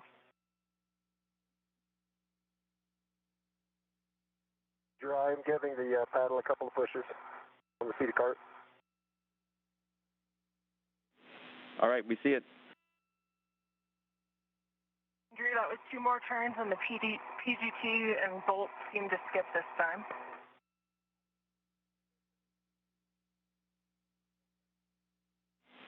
Okay, copy, Kayla. We're ready for you to reset your PGT, Alpha 7, and this one will be clockwise 2 for Bolt H2. Right, Alpha 7 clockwise 2 set, and I'll just adjust my body position, and then let you know when I'm going to start turns. Copy.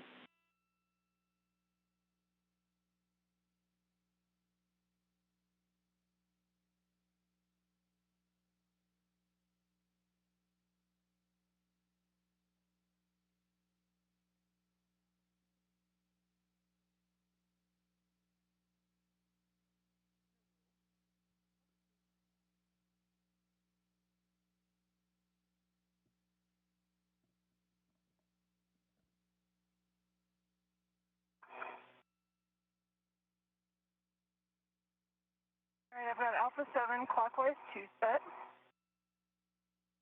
and I'll be driving to torque, about a quarter turn. Copy that. That sounds like good setting. Green light, 9.2 foot-pounds, and that was about a quarter turn.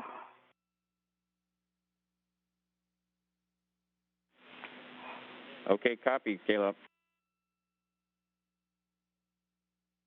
I'll start heading over to the sub bracket.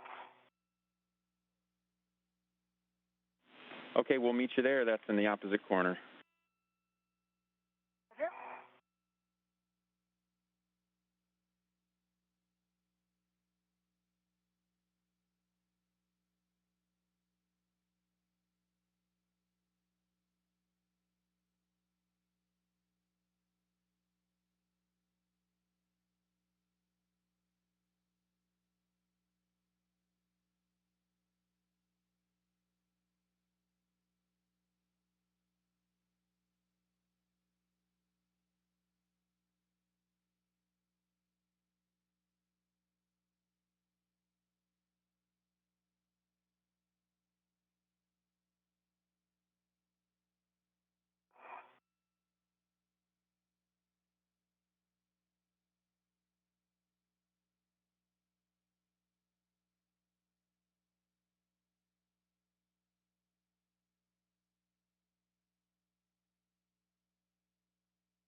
Drew, I've got my crew lock back. Copy, Tom.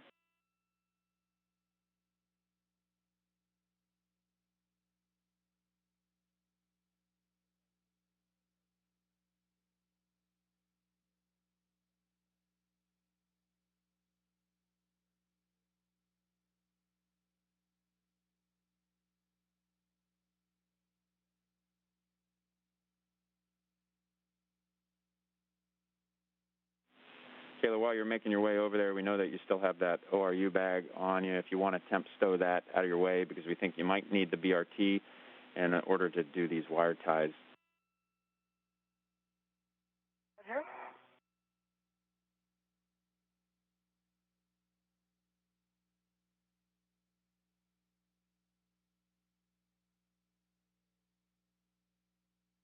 We'll assess that in a second here, Drew. Copy.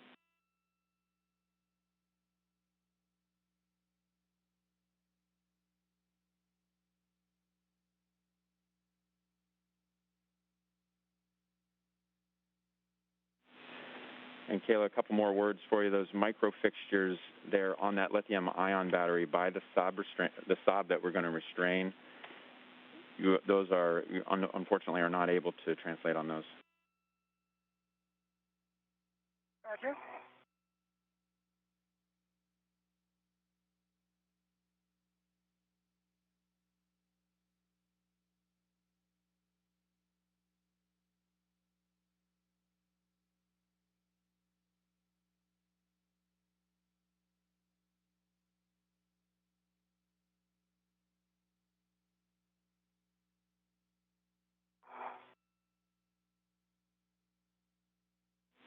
And then one final reminder, Kayla, there's the radiator just there at your feet.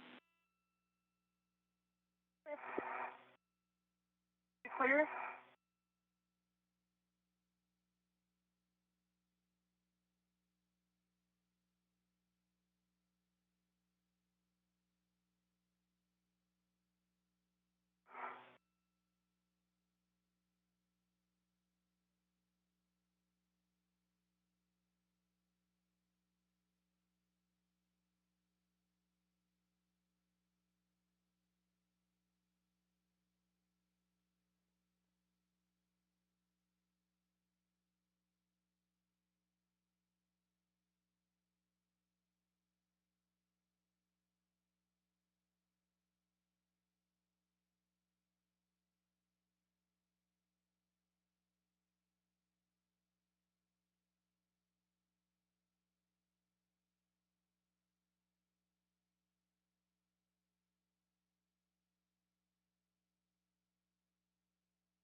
Working on temp still in the medium ORU bag.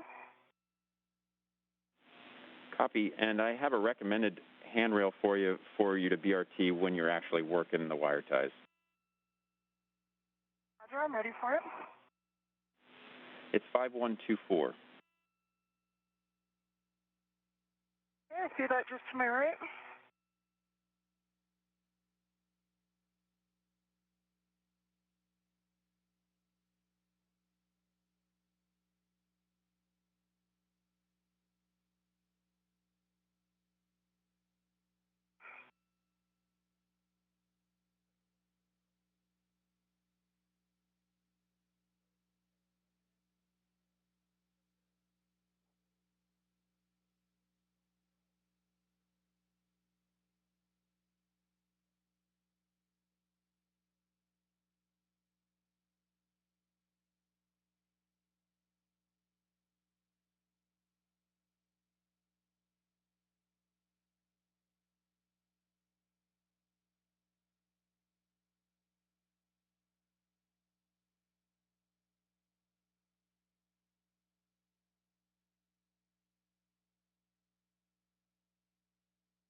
I'm going to go for my first long wire tie. Okay, copy. I know you've studied the pictures of this. I can give you any words, but you know that big one is going to go through the tunnel there and then put 3 twists on it. Roger.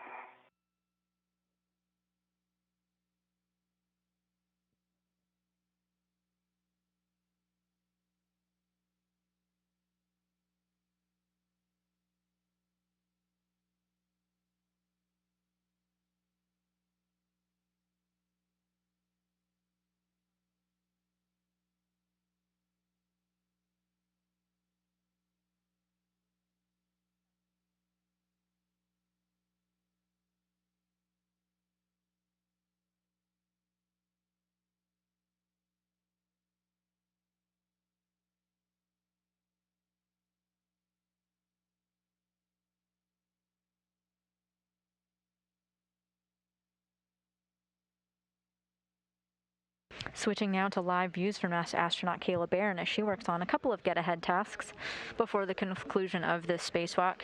She's breaking torque or loosening a couple of the bolts on a couple of different locations on the space station. Again, not related to the NASA, but could one day be helpful in case we ever need spares.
Roger, I've got the wire tie through the knob restraint tunnel, both of them, and I got 3 half twists.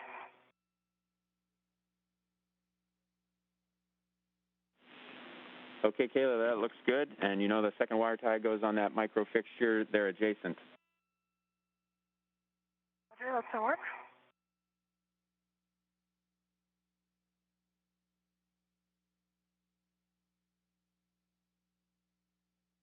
And that's on the lithium-ion battery to the inboard side, correct? Affirmative.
After completing her task to break torque, Kayla Barron is now working on her second get-ahead task.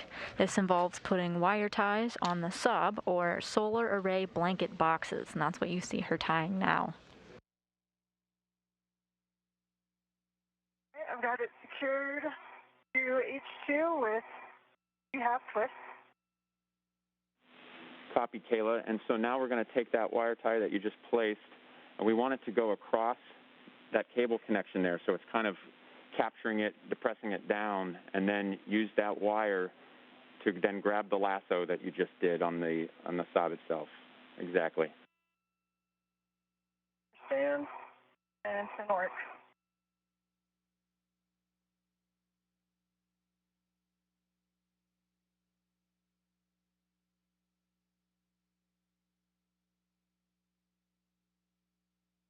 How far do you expect these to rotate back through? Very. Checking. Maybe like, I don't know, 30 degrees away from straight up. Stop. Yeah, Kayla, we want it to clear, so I think I'm meeting the... We want it to rotate all the way against that hard stop like you have it, exactly closest to the micro square. So you are doing it exactly correct. And let me get this cable underneath. So.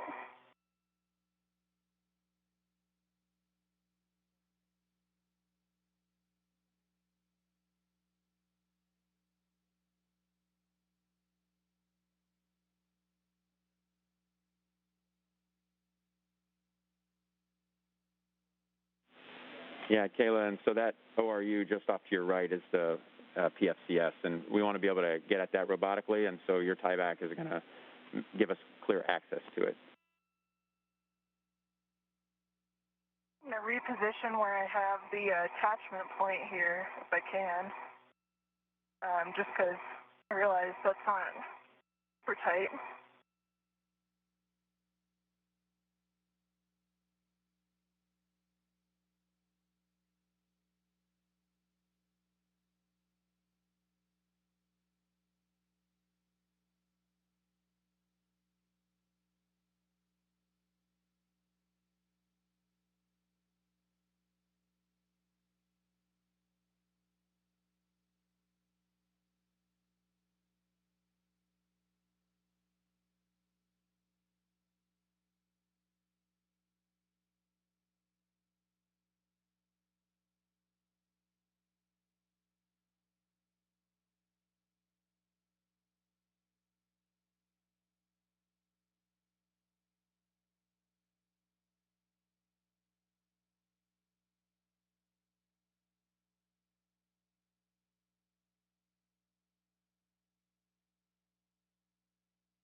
And Drew, got an idea for you guys. Would it be okay to thread the H2 wire tie under the looped wire tie and then tighten it back that way? Yep, Kayla, that's exactly what we want you to do. Then double it back and then add 3 twists.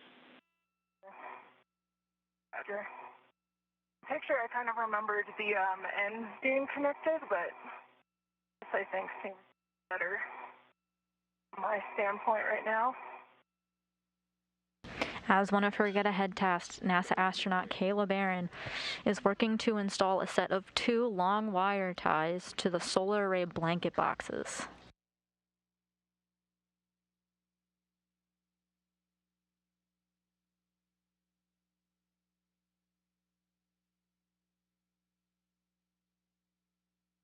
All right, Drew, I've got it restrained back, and I will try to, tell me if you can see it in my WVS. I'll show you how much play remains. It's definitely clear the corridor.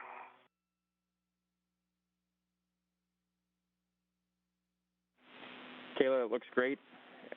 We are very satisfied with that. We're going to call that task complete. Okay. I will work on getting my medium ORU bag back on my BRT, and then head on board to join Tom. Copy.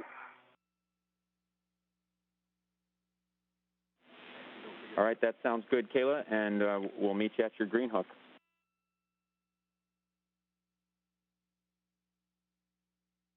NASA astronaut Kayla Barron just confirming that she has finished the final of her 4 get-ahead tasks.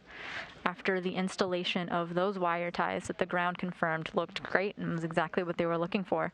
She'll now make her way back to Tom Marshburn where they'll begin the procedures to get back into the space station and out of their spacesuits.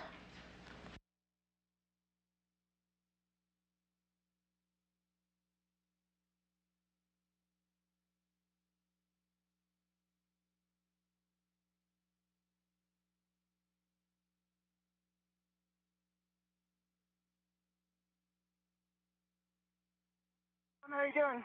Doing good. Taking some pics. Nice. I've got some of you in there. Awesome. A few little cleanup steps here, and then I'll start my translation back to you. Copy.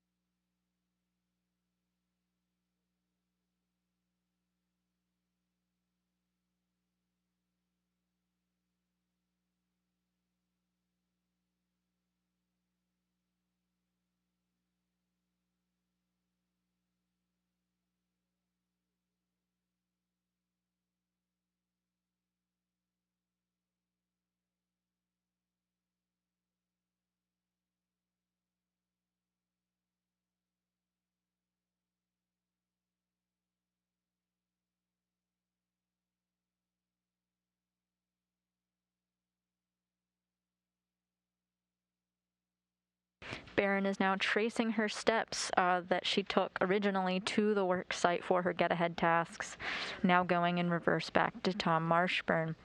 They'll soon begin the ingress procedures, which are expected to take about 25 minutes.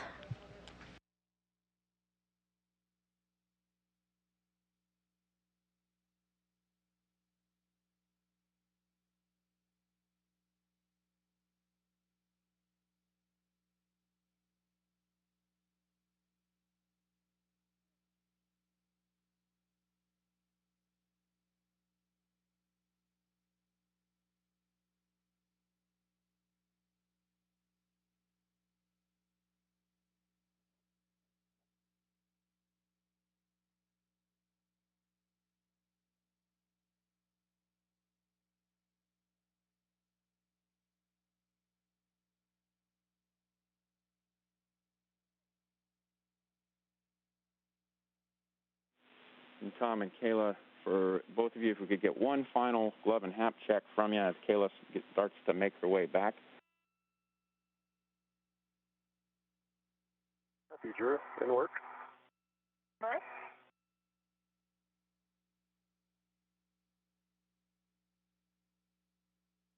And Drew, I've got some smudging on the middle finger, my right hand.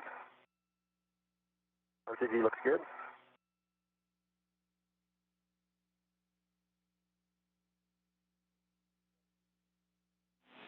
Okay, that's a good check on you, Tom.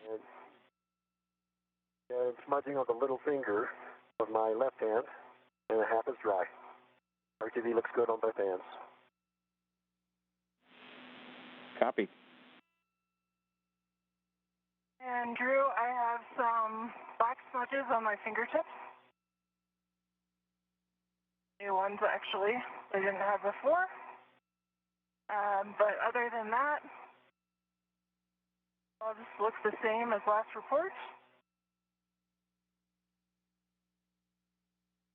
Actually, I see a little bit of wear on the outside, RTV wear on the outside of my left index finger.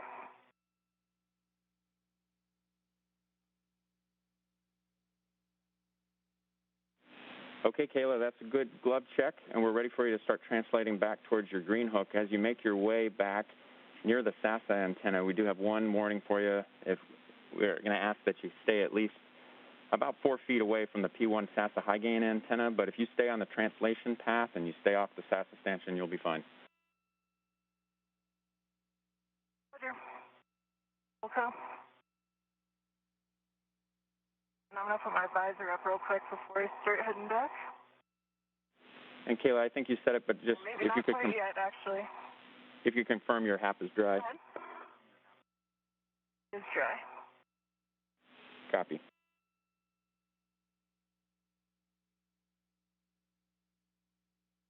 I'm going to wait like 30 seconds for the sun to go down. I'm going to put my visor up, and then I will head back to Tom. We copy.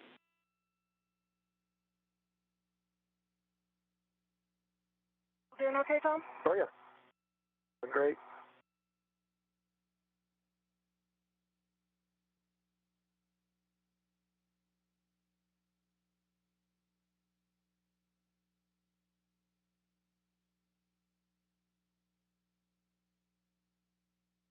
Well, I'm back at the position where you come down, Nader. Okay.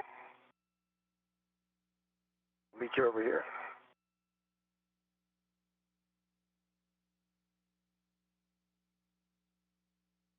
Just came in board of the Sarge. Copy. And the neat handholds there, aren't they? Tom and Kayla, we're about 2 minutes from a handover. I just want to let you know we're just shy of a 6-hour EVA, and we're going to meet you back at the airlock here shortly, and Kayla will just listen for words for your green hook. Roger.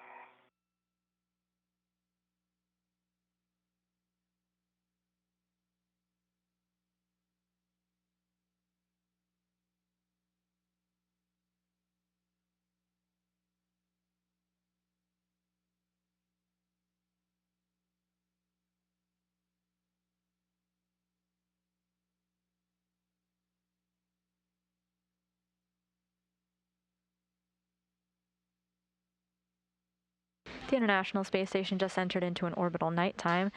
And we have some views of NASA astronaut Kayla Barron from her helmet camera as she makes her way back to the Quest airlock. On her journey, she will be passing by the SASA unit and will now keep a distance from it because it is powered on and moving.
Inner space.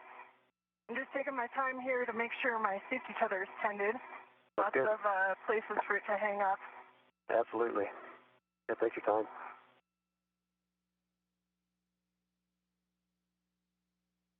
And let's try to get eyes on the UHF antenna here in a minute. Got my medium L U-bag off to my left, so I just want to make sure I've got good clearance to the base of the UHF antenna.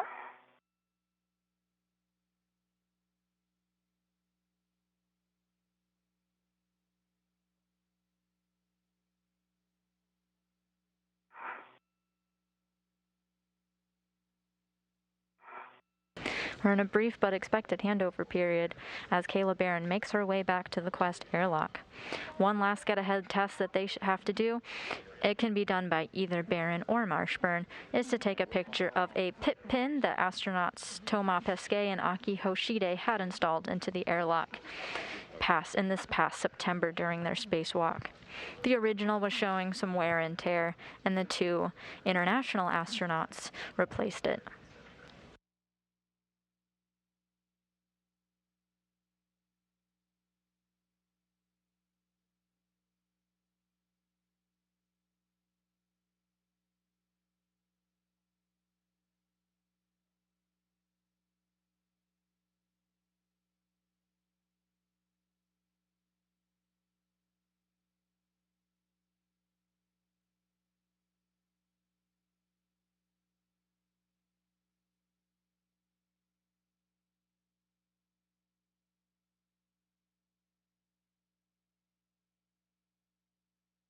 My green hook is on my red reel. We copy.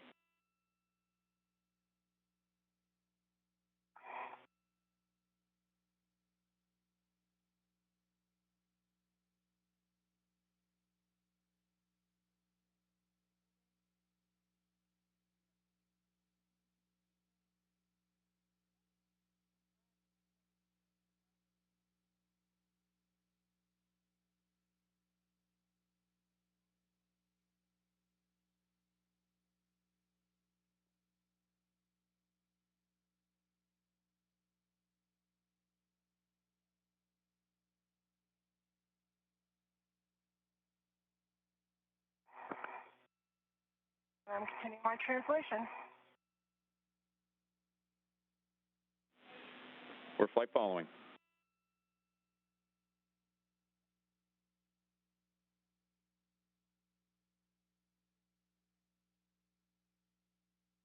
Passing the Sasa.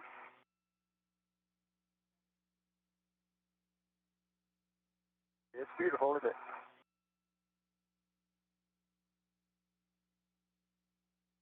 Passing the FTMU.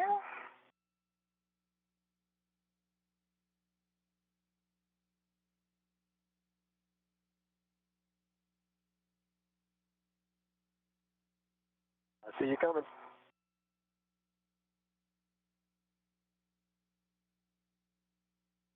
going to take this part a little slow. The tricky part of the translation.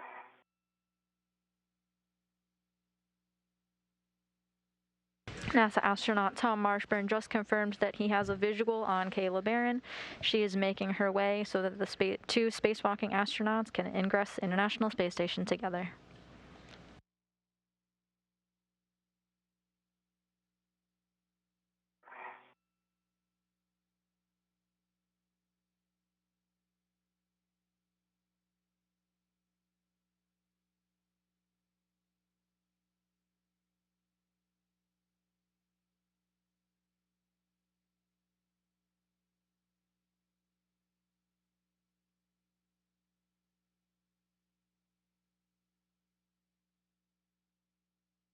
Tom, could you please move further outboard? Absolutely. You're right below where I need to come down. Ah. You see? Didn't work. I was following your safety tether. Mm-hmm. I was just tracking your safety tether as to where you come down. Okay. But doing that now.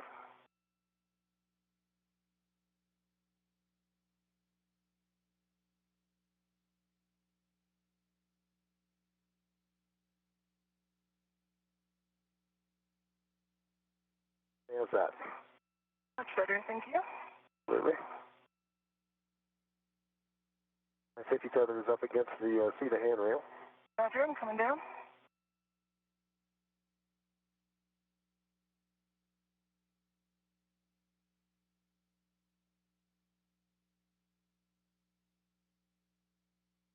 I see your safety tether, Tom. Okay, good. You heading in? I'll follow.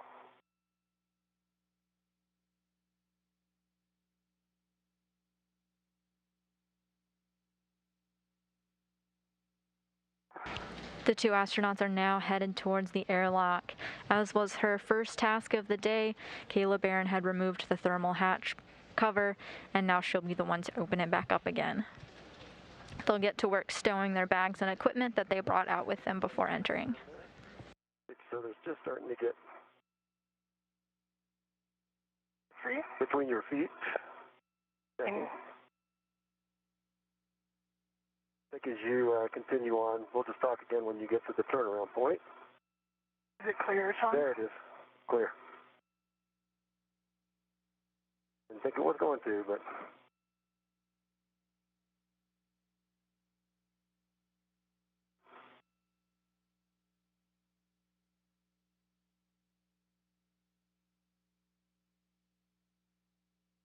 Thanks for the heads up on that. Sure. Just kick your feet facing forward a little bit when you turn the corner. Roger. Although it's tightening up now, looking better.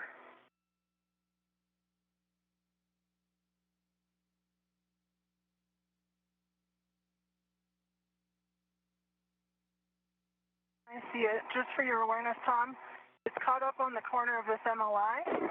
It'll be easy for you to clear on your way by. Copy. I want to move it because it was keeping it tight. Okay, thanks. For the heads up. I'm on the Cetus, sir.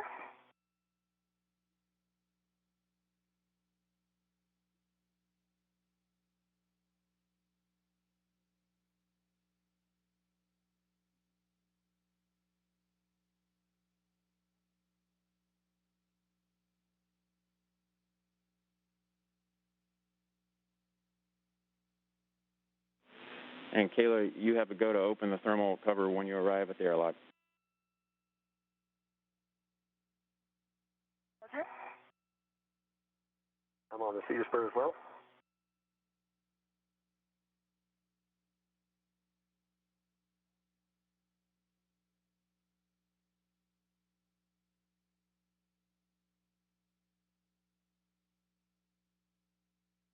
Like I'm clear of that MLI.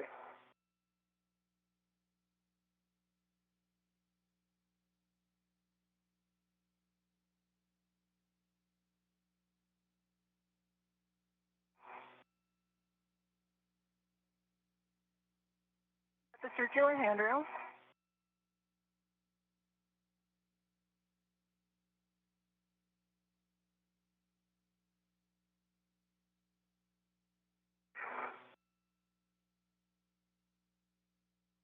Down a local.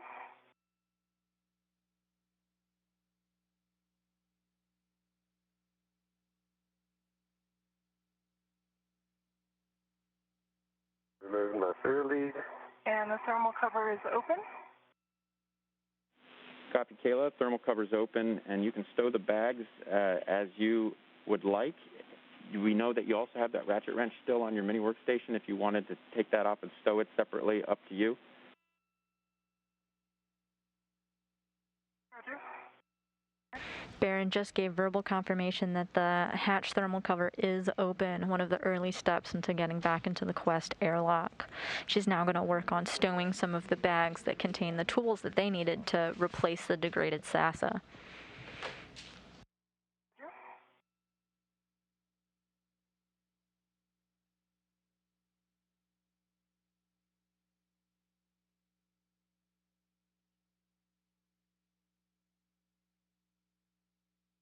Now approaching 6 hours into the spacewalk with NASA astronaut Tom Marshburn and Kayla Barron, Barron's first and Marshburn's fifth spacewalk of his career. The Quest airlock is now in view on your screen.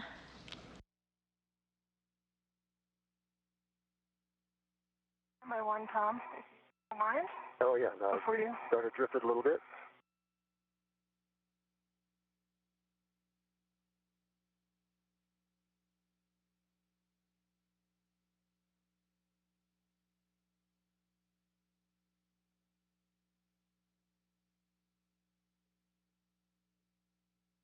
try to get a little more right here. So, there you go. And when you're ready, Kayla, you can attach your right waist tether to the airlock D-ring extender and lock it.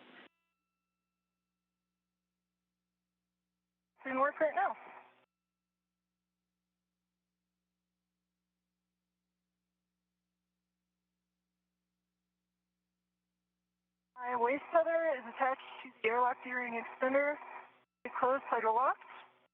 And Tom, I'm going to get this medium ORU bag on a airlock vent real quick, and then I'll be ready to get out of your way and take the other crew lock bag. Copy. Down. And then, Tom, we have one last task for you after you get that crew lock bag over to Kayla. If you could use your D5 camera and take some pictures of the aft pit pin on the forward hinge of the hatch. I think you've seen the diagrams, so just go ahead and take pictures of all those. Right.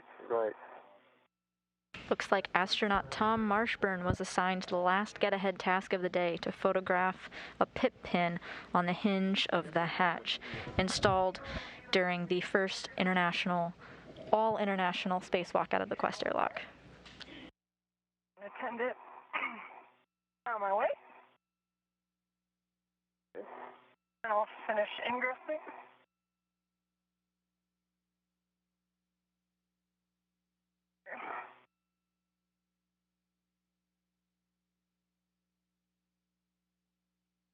While Marshburn grabs that photo, Barron is disappearing from view as she enters into the Quest airlock, her feet now visible as she's almost completely inside. Okay, I'm looking. Here we go. Medium ORU bag. Old medium.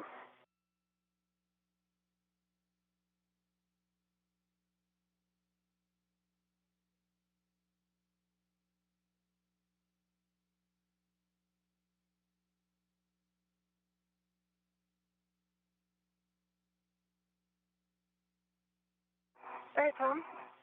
Okay. Fully ingress. Copy. Got a crew lock bag here for you.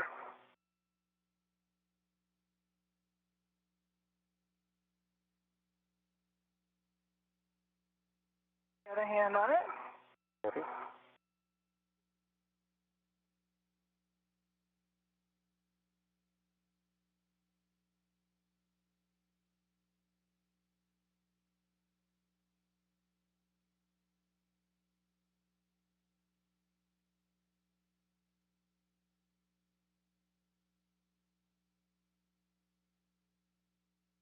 Got the airlock thread on it, and I'm going to release yours. You ready for it? Let's see. I'm ready. Okay, it's coming to you. Okay. All right, thanks. Let me know when you're safe inside the safe. Is locked on the. That's already complete. Like, you're all complete, so you are good to go. Yep, and you have a go to ingress. Ready. Marshburn is now making his way inside the Quest airlock. Meanwhile, astronaut Rajachari has left Matthias Maurer and is headed back to the equipment lock, where he'll assist Barron and Marshburn out of their suits with the help of the other suit IV, Mark Van de Hei.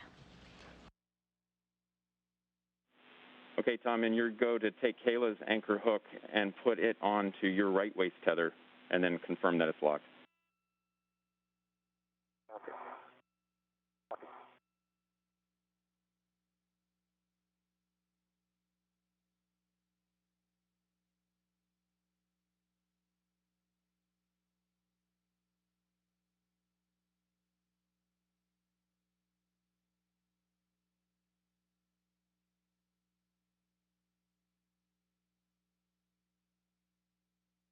Van de Hei and Chari now snapping a couple of photos as Marshburn makes his way back towards the crew lock. Once he gets in and the doors closed, repressurization can begin, bringing the PSI down from vacuum back to a PSI of about 14.7, at which point the hatch can be opened and Rajachari and Mark Van de Hei will move the astronauts back into the equipment lock to help get their suits off.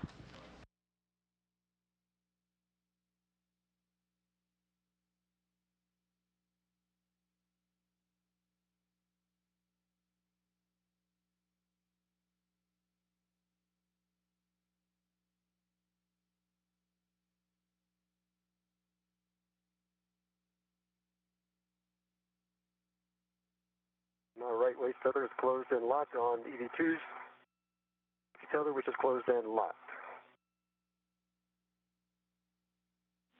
Copy, Tom, and you can retrieve your anchor hook. Good work. Thanks here.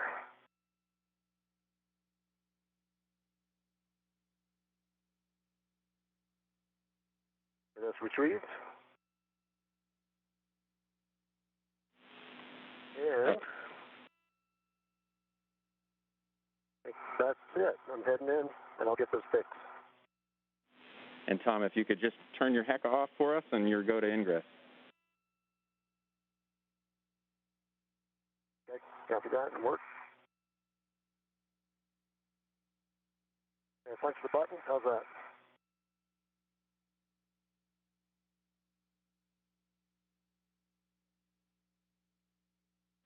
And Tom, we just wanted to check with you and make sure that you grabbed a couple of photos. Yeah. I remember I'm just sitting up here. Copy. Thank you.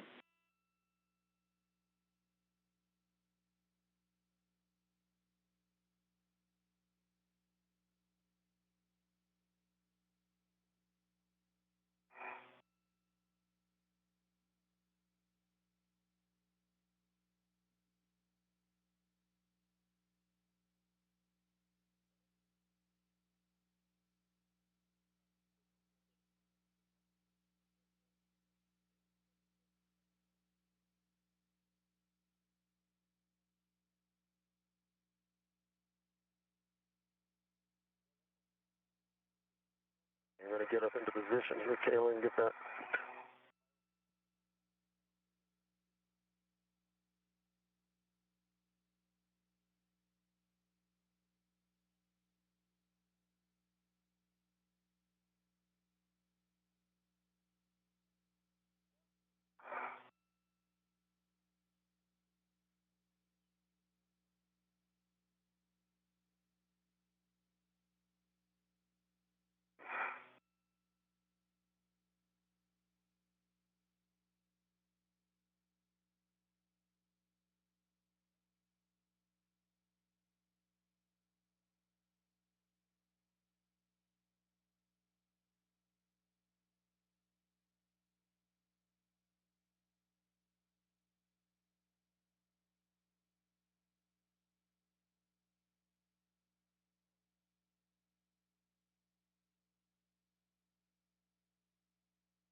You're getting a live view now at the feet of astronaut Tom Marshburn as he makes his way back into the airlock.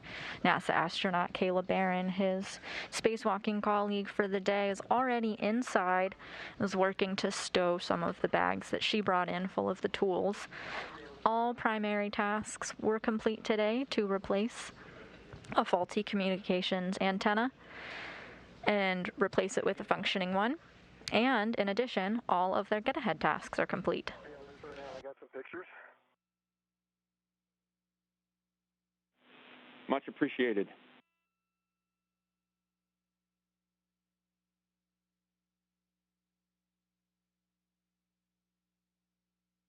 Coming in? And Tom, that's all we needed. You can head on in. Okay, good work. Yeah, I'm up against something there. That might be you, Kayla. Oh? So there we go. That's your SC. Stop for a second, Tom. Your SCU was caught on your foot. You? And, no, you're good. Go. Go. I got the bags right here, so if they're in your way, please let me know. Okay. Just slap that thermal cover, bring it back. If it bounces back to me.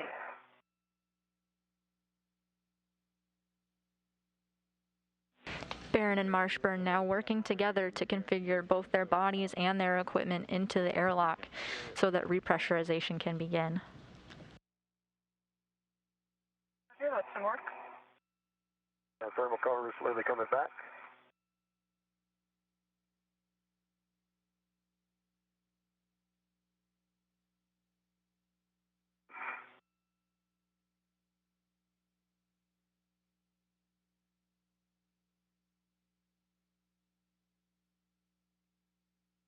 There we go. Thermal cover is closed. The person you see on screen now is NASA astronaut Mark Vanda High, and sometimes we'll see astronaut Rajachari floating into view as well. They're the suit IVs for today's operation, helping Barron and Marshburn get in and out of their spacesuits. And if you can verify for us that the magnet actually engaged. Okay. Will do.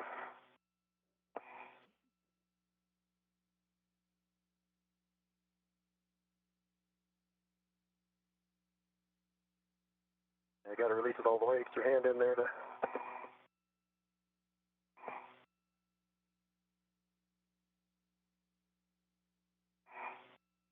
Release the hook.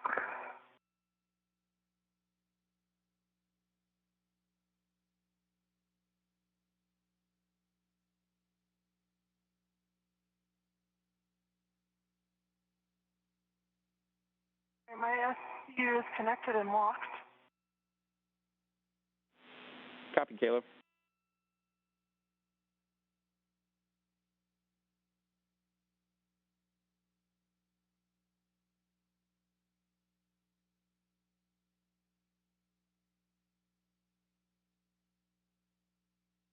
Then I've got a weird angle.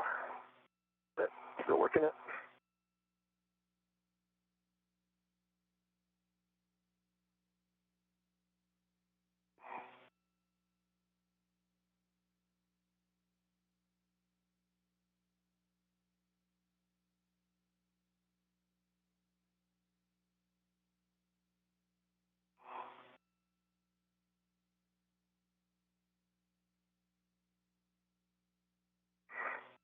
You're seeing the suited up gloves of NASA astronaut Tom Marshburn as designated by the number 22 in the corner.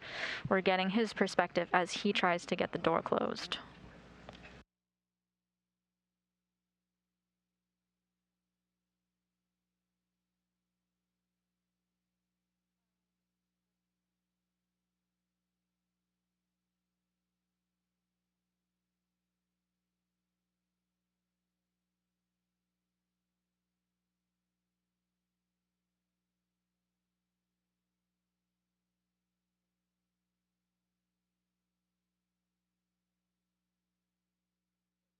Get it down.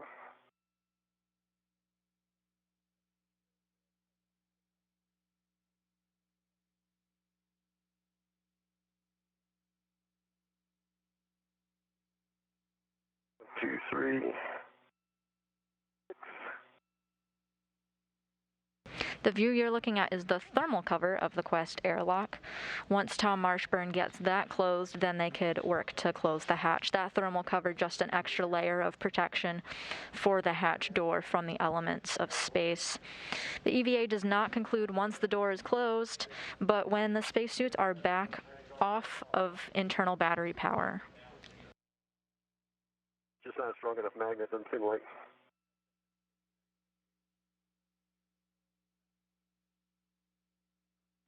Copy. Copy, Tom. And we'll just ask that you make sure, give your best effort in getting the magnet engaged and then cinch it up to 6 black lines on that tail. I've got 6. There's still a bit of a gap. About at the limit of the adjustable. And, yeah, that magnet's not engaging. Until it's 6 on it for just a second, then pops right off. Checking. Looks pretty close to me, however. Yeah, I'm looking at about 5-inch gap. 4-inch gap.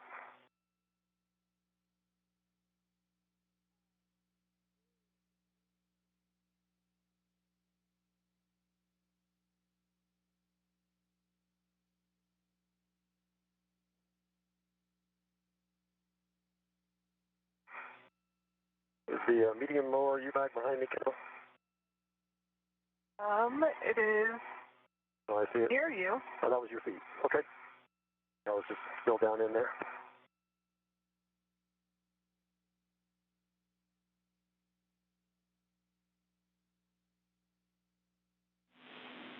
Tom, we were wondering if you could try to manipulate it a little bit because we think that it's flexing away so the magnet doesn't quite engage.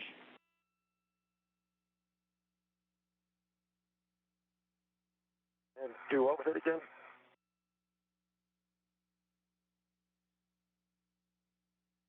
The Because it's sort of pulled almost all the way tight.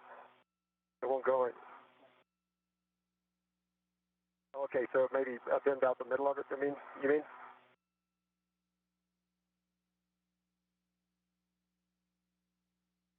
So the adjustable is as tight as it'll go, and I'm pulling it all the way up, the thermal cover up.